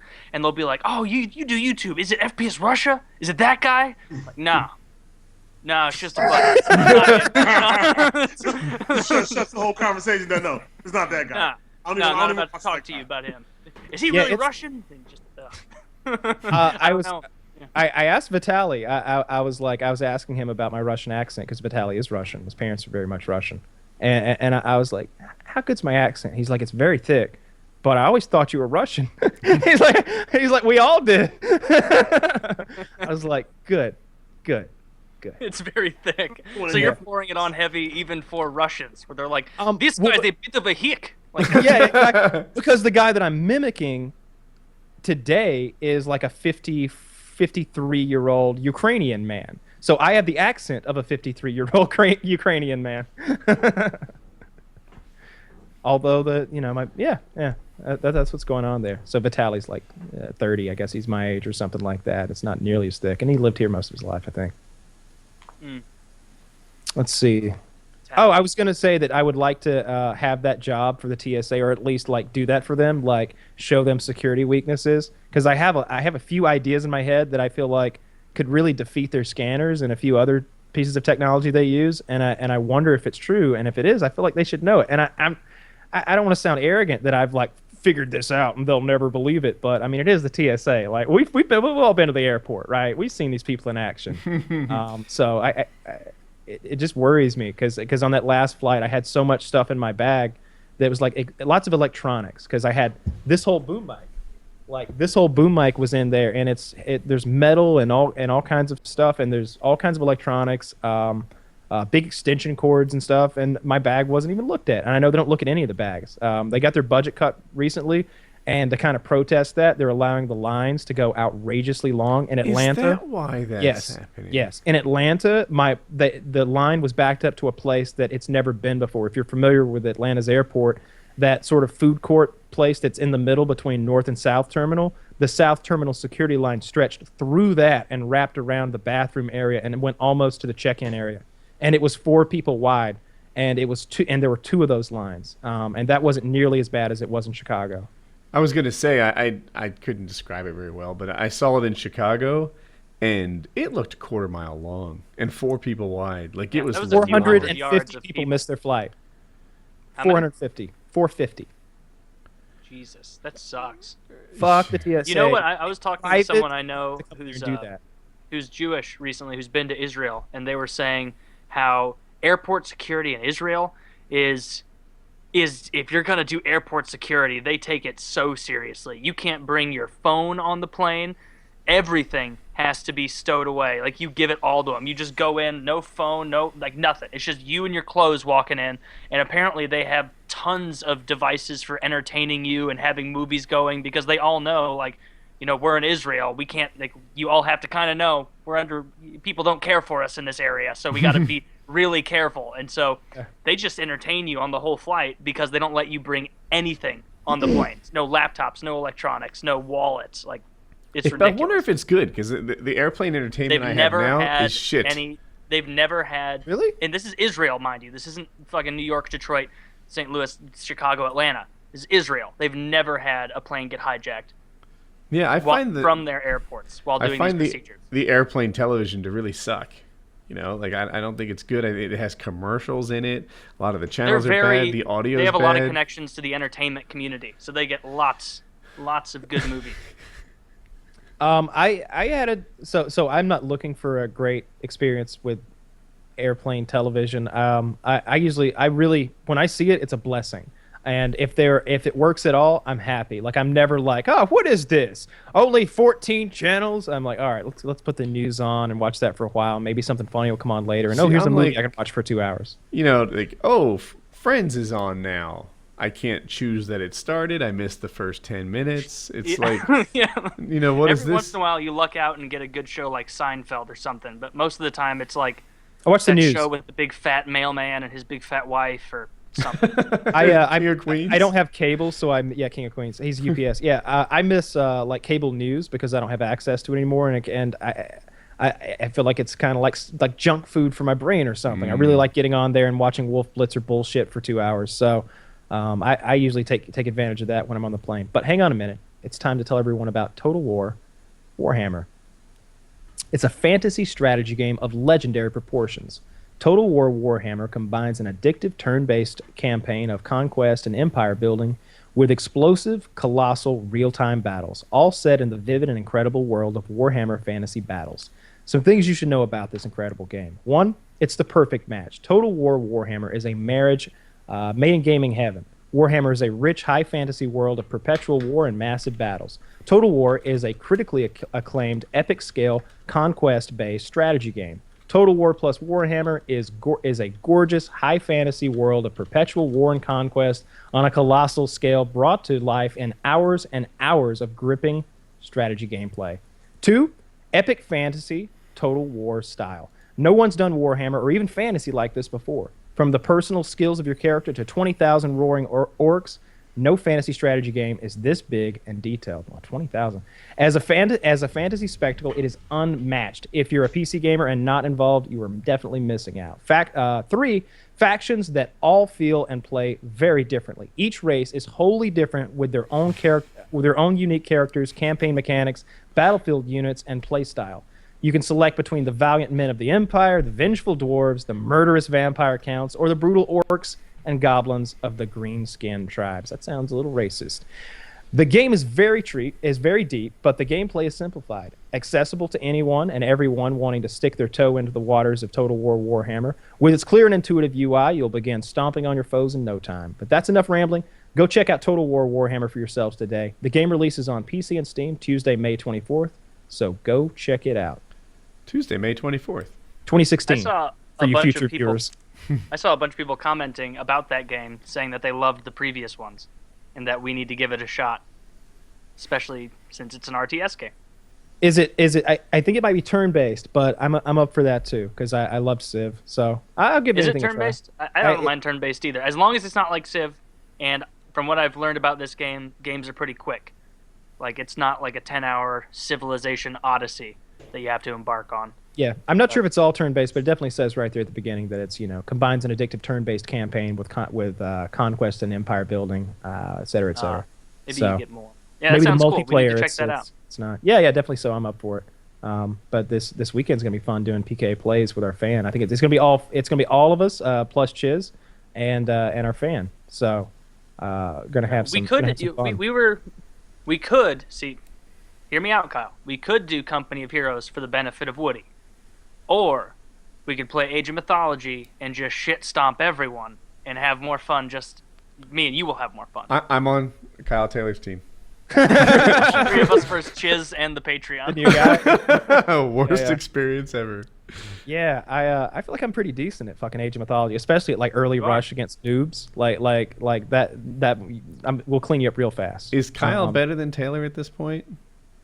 We haven't played in a long time. We haven't played in a while. If I will say I'm still better than him. He's just as good as I am with Oranos, the Atlantean god. He knows but as far as I feel like kind of freestyling with the game as a whole, I can hop onto any one of the gods and that's true and be cool. better. But all right, well then we'll take Kyle. It'll be 4v1. Yeah, I'll be with the patron. Whatever, I don't care. Yeah, I'm targeting Woody first. Company of Heroes is great because good. I love it when people do that. You want that? No, I'm not gonna attack. I'm not gonna. Company of Heroes is great because you know what a rifleman is and what a machine gunner is and what a mortar is. If I told you to build 3 Herseer and to upgrade them really fast, you would have no idea what I'm talking about. Whether I wanted horses or buildings or me to give you some I'm food. gonna guess, is a Herseer a bird-like animal? Not even close. I'm thinking some sort of griffin dog thing. Not it's even one of the Norse heroes. Yeah, it's a bipedal hero guy. Anyway, but if I tell you to make me 2 anti-tank guns, you'll figure that out immediately because it'll have a picture of an anti-tank gun there, and you know what that looks like. I'll say AT gun. And the cool thing about that game, well, it depends who you're playing. If you're playing the Germans or something, it's then just a bunch of consonants. Yeah, or if you're playing the Soviets, it's a Pack 40, I think. But I think, and I'm certainly, I don't know, I'm not a good player at that game or very knowledgeable at it, but it seems like in team play, I could focus solely on infantry and you could sort of race toward tanks, and together we would be an effective fighting force. It doesn't seem like we each have to have a perfectly balanced army that we send independently out and do things. Like, I could just build all the machine guns and you could build all the infantry, and Woody could build anti-tank and mortars, and we could, all the 3 of us together, still be an effective fighting group. I think that game would play to that strategy, but... Yeah, that you can actually do it. In that game, I think you're right, where you could just assign Woody a role to do and it might work. Whereas when people were trying to call bullshit on us playing Age of Mythology, accusing you of just chopping wood and farming and giving all the resources to me. And then we told them that's what we were doing, and they tried it for a couple games, and it was just no fun for them. Oh, that was great. They just don't understand like how the economy works. It takes a few dozen hours to figure that shit out, and in a couple dozen YouTube videos. Put a lot of time into that game. I think I think we're all in the. I think successful people are just do that. You know, you were talking earlier, Woody, about that. You know, you get obsessed with a thing, and you focus on it, and you really become consumed with it until you become a bit of a minor league expert on it within a week. And I think we all do that to some regard. I've certainly done it with a handful of video games. I mean, shit, with Civ. Look to the level we went with Civ. For, like, tracking down the world's greatest player and making him our friend, and then like learning his own special way of playing the game, and like going and playing with him, you know, and like waking up early in the morning to go play. Yeah, that's dedication, to wake up early to play a video game to get better at it. Especially when like you're early is going for a defined run as or working 9. out. I think I had to. I think I like woke up Might at have like been earlier than 9. yeah, it was a little earlier than that. I think the game was going to start at 8:30 or 9 or something, but. You know, I stay up late. I don't get up early in the morning. Ain't shit going on at 8 in the morning. I hear that. David, what time you get up? It's all about the 3 o'clock in the morning hustle. That's all when my days start. Are you working the night shift? No. On YouTube? 24-hour Planet Fitness. So I hit the gym 3 o'clock in the morning, just to try to maintain balance with my lifestyle. So are you Little staying crazy. up late at 3 in the morning, or are you getting up early at 3 in the morning? Getting up early at 3 in the morning. Holy smokes. Do Yeah. you go back? So when do you go to bed? It depends. It depends on how many videos I knocked out for that day or what I have coming up, you know what I'm saying, to be able to pump them out. So, I mean, I try to get to bed pretty early, about 10 o'clock. Sometimes I'm up a little bit longer than that. Did you start your day like 21 hours ago? Nah. I think today I actually woke up. I woke up a little late. I was up about 6:30. Jesus. Whew. Well, it sounds But like yeah, you've got a I'm good head on your always shoulders with the early work ethic. riser. I got You know up what I was early doing today. at 6:30? Going to sleep. Still drooling in, I was still rolling over. turning farting? in for the night. I got up at 4:30 today. You know, I'd set my alarm for 5. I think it was 4 actually, and I just couldn't sleep right. Like I knew it was coming and whatever. I wanted to capture the sunrise for my vlog on Friday, and anyway. You can find so many of those already on the internet. Just sleep in. Yeah, right. Just lift a sunrise. Nobody's gonna say that's not the sun in your backyard. Like, Yeah, I thought about playing one of the sunsets I've captured in reverse, but it'd be like on the wrong side of the property and stuff. Like it rises in the front, and I thought I'd get crap for it. So I got a good sunrise, but yeah. you guys All right, so waking up. how many multiple channels do you maintain? And we'll start with you, Woody, on that one. Just one really. Well, 2. Woody's Gamertag and Woody's Lab. You don't know, but I don't actually upload videos to Woody's Lab. So I don't. I've got 3 channels, I suppose. I've got my FPS Russia channel with like 6 million subs, and I've got a second channel with right at 1 million. It's getting there. I want that other golden play button. And I've got a gaming channel that I uploaded on like sometime 2 years ago or something like that, like 80,000 subscribers. And I haven't been uploading very much at all because I've been working towards some federal licensing, which just came in. So we're about to kick things up a few notches because I'm able to do a lot of really cool stuff, like starting next week. I got Boom, one ready to channel. go. Just one. Nice. Yep. Just one? Just one. Just That's all living you it up need, over see? there. It's a nice small group of guys. You know, it's gotten to the point where like it's not going to grow anymore. That's fine. Just keep those same guys. They're all really friendly and they like me. Just let them hang out. You know? Nice. How many channels you got So, going, I would David? say it's about. I had 3. I maintain, of course, you know, the food review channel. Right. I still have my Daym Drops gaming channel. Rarely get a chance to upload to that much anymore. And I have my vlog channel, which I'm actually starting to do live streams on. I started my first one about like 2 days ago. So I was doing my real talk segments on it for probably about a month and a half. Then I stopped. Then I came back with live streams. So Consistency is key. it is. It definitely is. I got to try to figure out something within my life to remain consistent. Only thing I'm consistent with are the food reviews. So That's the primary one, right? yes. Yeah. Do you guys think that Wings of Redemption could do food reviews?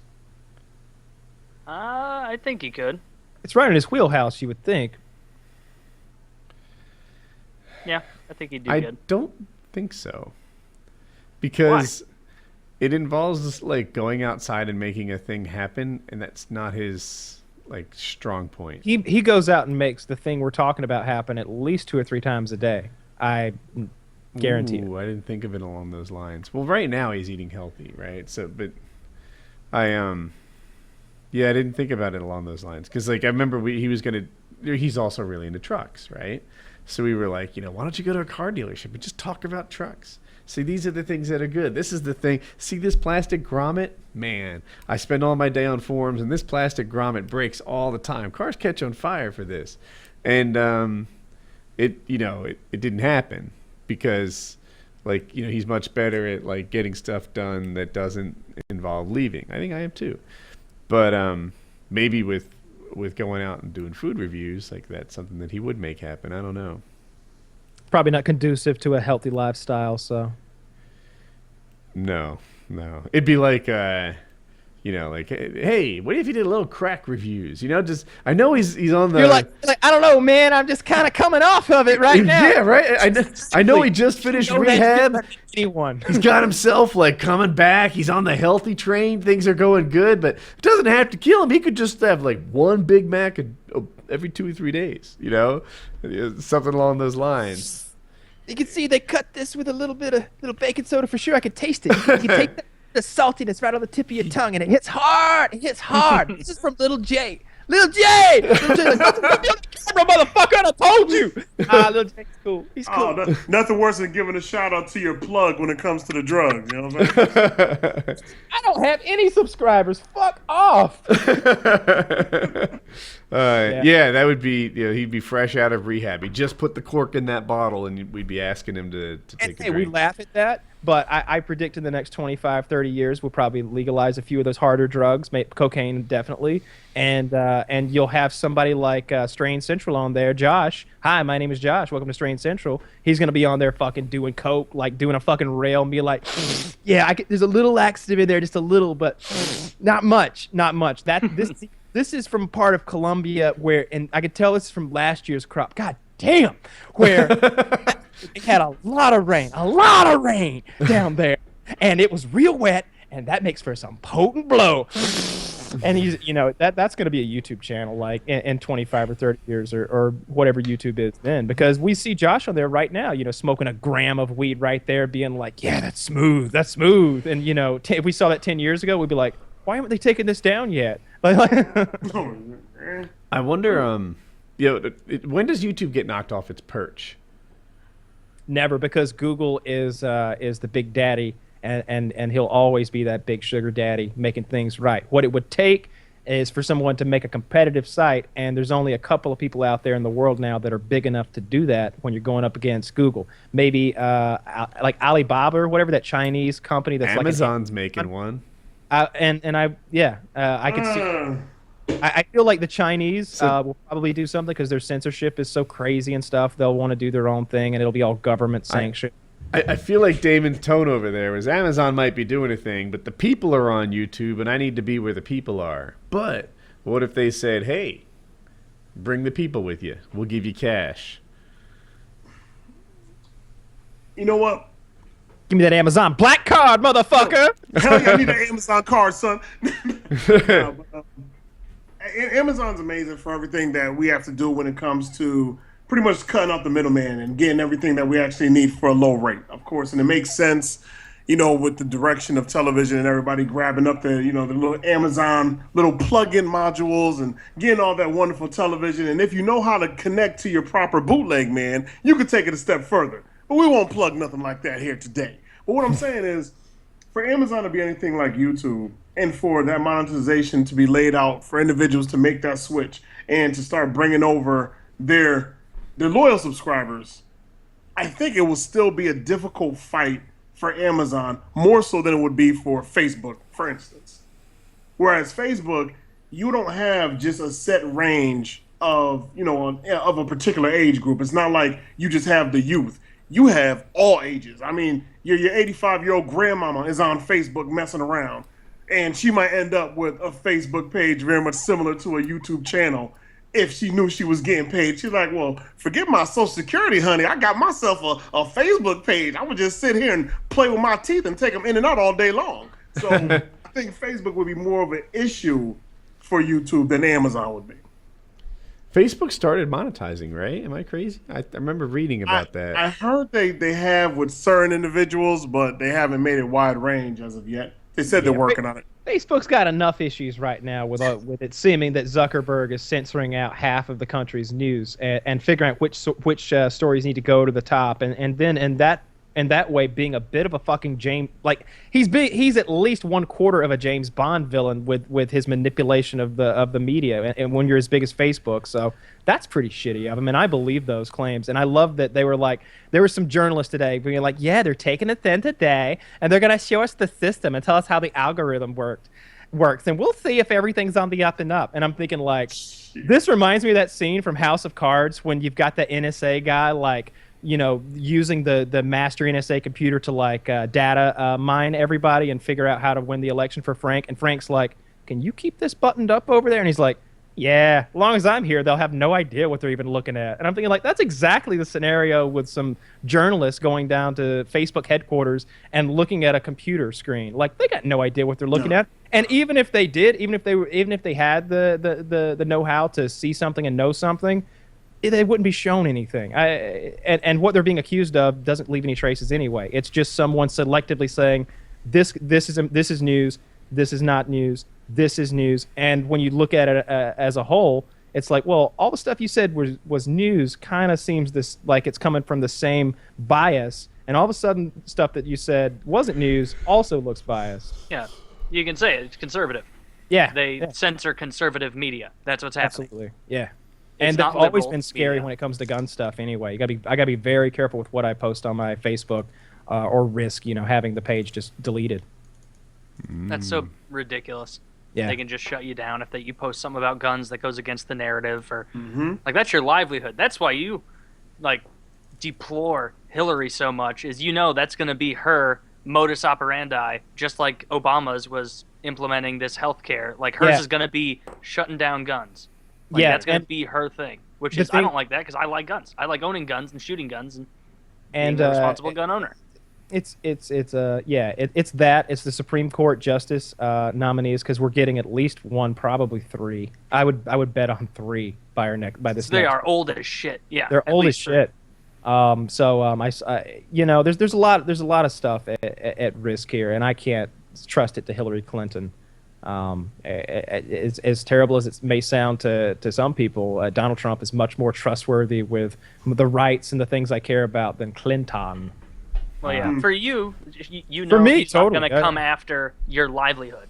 No, so that I'm makes gonna do sense. That. And the way that she specifically wants to do it is troubling, because because it's in a way that would doubly affect me. If she just said we want to ban assault rifles, then I'd be like, first of all, you're not going to be able to do that, because the way laws work and the way everything's written, you just can't do that specifically. You're going to fuck up at that. It won't get through this Congress. It won't get through any Congress, really, because everybody will lose their little seat 4 years down the road. But she wants to hold gun manufacturers responsible. And in some regards, I am a gun manufacturer. At least I'm licensed as such. And, I have aspirations of doing things with that license. I don't want to be held responsible if some maniac takes a gun that I build and then misuses it. And I don't think it should be. Just the same reasons I don't think that Ford Motor Company should be held responsible when some maniac drives into a crowd, or any of the other, scenarios that we've beaten to death like a dead horse, or beaten over and over like a dead horse. Yeah, agree. Who are these people beating dead horses anyway? That happens a lot, apparently. I bet it was. You just don't know when to stop. You get carried away. It was back in the day. Their ass whooped for a long time.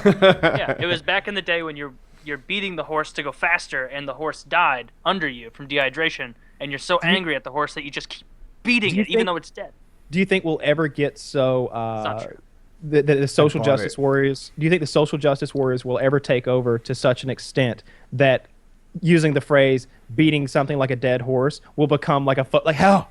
Don't say that about horses. We don't use that anymore. No, that's very no, absolutely not. Because like little things like the rule of thumb might offend anyone and everyone who knows what it's about.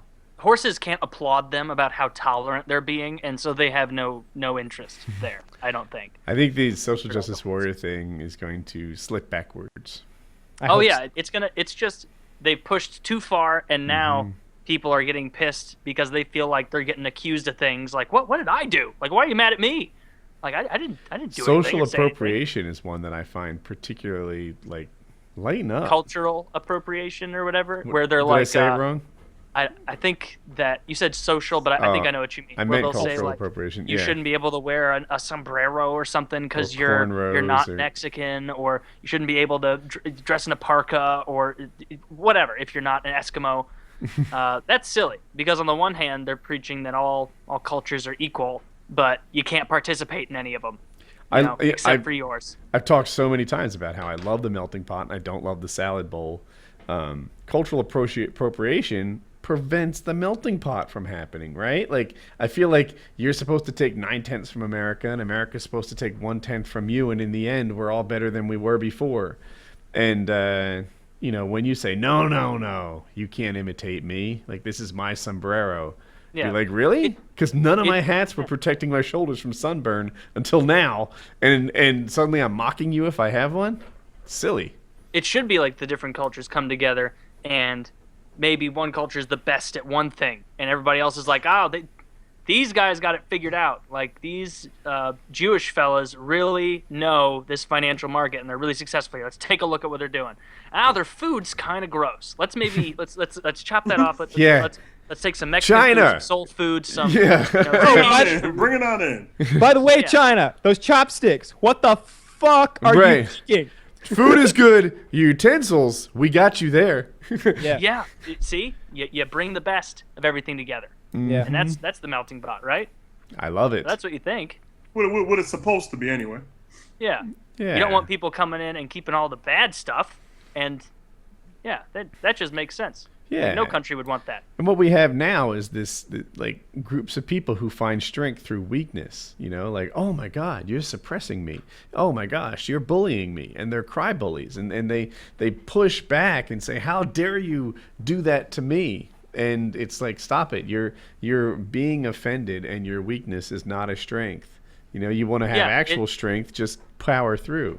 It's taking authority in the grossest way by being a fake victim and forcing others to kind of fight on your behalf just by virtue of the fact that you don't like what someone said or something like that, where it's just, I don't know, it's just condescending and disingenuous all around. To be offended. I don't know when it stopped being okay to be offended. Like I get offended all the time. I often read things online and I'm filled with a little twinge of hate for the writer for a moment when I'm just like, you're being deliberately misleading, I think, or that, or you're very ignorant. In which, in either case, you shouldn't be here spewing this kind of rhetoric, and I hate you for it.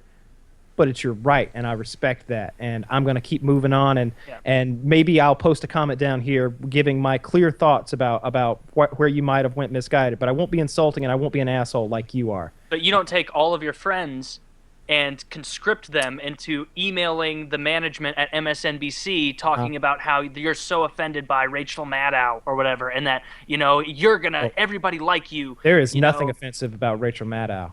Everything about her is just tip-top and perfect. Is it? Oh, yeah. Yeah. That haircut? So I like that fucking haircut. I think it's hot. No, you do not, you liar. I swear to God, I like her too. I think Rachel Maddow is very attractive. I like how smart she is. And it's not because I'm gay. That's the reason Woody likes her.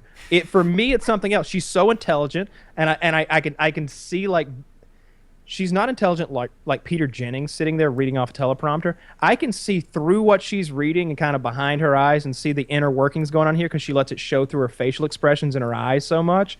What she really thinks. So she might say one thing, but she's like doubling down with her eyes. You know what I mean? And I can tell she's a really bright person. I disagree with her strongly on a lot of issues, but very attractive, very intelligent. I like that. I like disagree. But you're more of a Megyn Kelly kind of guy. Absolutely. Guess how old she is. Both on the looks and the positions. Guess how old. And Megyn her is. policies. How do you know what position she's open for? Wait, what did you ask, Kyle? Give choice. How old do you think she is? Like 39, 38? 45. Looking Wow. good. Yeah. Congrats. Yeah. For She's sure. she's got at least 2 kids, maybe 3. Looking great. I'm a big Megyn Kelly fan. I saw her Trump interview the other day. That was it was okay, I guess. I was hoping I to be. didn't see that. How was that? It was quite short. She really muscled him to try to get an apology or say that he regretted things. But it's hard to get that out of him, you know. He said something like along those lines, like. Yeah, he did, but he said something like, you know, but you can't dwell on those sort of things. You got to just keep moving forward when something like that happens. Because there were some things that, because she pointed out that he retweeted a thing that called her a bimbo, and he said, and he seemed surprised that word was retweeted by them. Genuinely, I almost felt like he was a bit embarrassed that he had retweeted that. I felt, to me, he looked a little trapped, like, you know, like. Because she corrected him. She was like, you know, he's like, I'm sure you got a lot of mean things, not necessarily by me, but you know, mean things were said, and she's like, by you, you know, well, bimbo. He retweeted. That's how it went, though. You called me a bimbo, and he's like, I wouldn't say that. He's like, you retweeted it, and that's when he was like, and he was just like, bimbo, and then he thought about it for a moment, and you could tell he was like, that is a bit too far. However, Megyn, I'm sure you've been called worse than that before. I mean, come on. Like, what are we doing here? And I was just like, motherfucker, just own that shit and kind of take that bimbo and hold that L. Yeah. He's like, well, that's not the worst you've been called. And then she goes, that's pretty bad. He's like, oh, you should read some of the other stuff. he goes, terrible things. like I didn't retweet the stuff about raping your ass. I brought a transcript I'm prepared to read now. Yeah. Just so you can see in real life the comparison of my comment and these. There was a Reddit post that was like how Donald Trump apologizes, and it was in that moment. It was something like regrettable, or I forget what he said, but he didn't apologize. I don't think you could call it that, but he did something halfway. Yeah, that was interesting. And then I saw he did an hour on the Hannity show. You know, it's amazing the way he owns the airwaves anytime and every time he wants. Prime time, morning. I don't know, like if you get up early, okay, I know you guys all do, it seems. But when I get up early, I like to listen to ABC News, CBS News, something like that. He does at least a dozen interviews every morning, it seems like. He's on like half-ass radio shows. He'll call into like all the morning shows and stuff, and he'll give them 3 or 4 minutes or however much time they want. He's happy to be on the air. That's the thing, but he's willing to do it. Like, so I remember Jeb Bush was complaining about all the airtime that Trump got back when Jeb and Trump were kind of competitive, and everyone on the it might have been Fox News or it was one of the big ones. They were like, you know, we'd have Jeb on. Jeb's got a standing invitation. He's one of the major players in the Republican National Party here. Complain about how he's not getting airtime, but you know, he won't come on the show. And it's because Jeb doesn't have Trump Force One and not give a fuck what jet fuel costs and bounce around the country all week long. Maybe. I think Jeb can afford to travel too, but yeah, he's somebody else paying for that. Probably. Yeah, he had a well-funded campaign at the time, but yeah, these other guys, like, you know, they're just not coming on the show. I bet if Hillary said, hey, Megyn, do you want me? She'd be like, yeah, you're the best get in the world right now. She doesn't do very well with extemporaneous speaking. I feel like when you, especially in interviews, I feel like Hillary she comes off as a bit wooden, and it's hard to relate to her. Just looking at her face, it doesn't move the way people's faces move when they're nice people. You know, like she doesn't have a lot of like natural charisma. Charisma is what's the opposite of charisma? Because that's what Hillary Clinton has. I don't feel drawn in by her. I don't feel like she's a warm person. Bill, oh God, he's the opposite. I've heard people tell stories about meeting Bill Clinton for the first time and how he walks in a room and fucking owns it. He's a big guy, you know, and he just kind of comes in and gets very close, and the way he shakes a hand, and he's like, he grabbed my hand with both hands. He grabbed my wrist and my hand, and he pulled me in close, and he smiled and nodded and told me a thing about myself that he knew, and you know, immediately I like Bill Clinton and he likes me, and that's intoxicating. She is not that in the slightest. If Trump's closer to that than she'll ever be. Yep. Repulsion is the best one I can find, or repulsiveness. I'm a bit, yeah, sure. So Trump's going to be your next president, barring you know, something weird happening. And the more planes that go down, the more it looks like Trump knows what he's talking about. Could be. Could be. If you were to force me to bet right now, I think I'd take Trump. But Well, get on those Vegas odds because they're in your favor. also, I feel like there's potential landmines and October surprises and stuff like that that can sink Hillary, but nothing sinks Trump. Right? Trump is just a natural flotation device. You can hit him with a bomb, and he just pops back up again because gaffes don't hurt him. Well, we're coming. I think we're coming toward the end of the show. I want to do a couple of post rolls before we jump out of here. I want to thanks again to Blue Apron for sponsoring today's show. Blue Apron knows that when you cook with incredible ingredients, you make incredible meals. So they set the highest quality standards for their community of artisanal suppliers, family-run farms, fisheries, and ranchers. Whether it's Japanese ramen noodles, wild-caught Alaskan salmon, or heirloom tomatoes, Blue Apron is bringing you the best for less than $10 per meal, in fact. Blue Apron delivers seasonal recipes along with pre-portioned ingredients, like those radishes in the bag, to make delicious home-cooked meals. So check out this week's menu and get your 2 meals for free with free shipping by going to blueapron.com/painkiller. You will love how good it feels and tastes to create incredible home-cooked meals with Blue Apron, so don't wait. That's blueapron.com/painkiller. Blue Apron, a better way to cook. I also want to remind everyone again, go check out Total War Warhammer. That's definitely going to be the next one, the next game that we jump on board with after we master Company of Heroes. I'm very interested in it. I love the idea that it's mixing fantasy with some real-world components and stuff like that. We really loved Age of Mythology because of those facts, and I think that's going to translate here too. I read a PC Gamer Informer or something on the plane, and I read a good bit about it. Saw a lot of screenshots, and just the epic scope, the epic scale of this is very surprising that it's so big. So check all our sponsors out, and of course check Daym drops out over here. Like where do they want to go to check out all that is you, Damon? Like where do you want to send these people? I know you've got that Rachel. You definitely should plug the Rachel Ray time and slot, but Yes, tell them where else.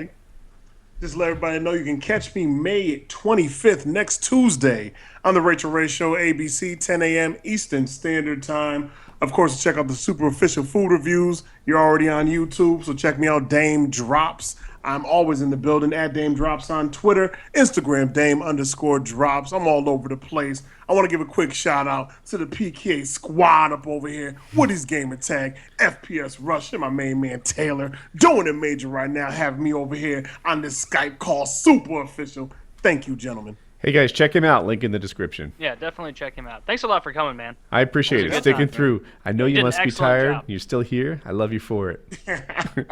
All right, Thanks that's for a having wrap. me, guys.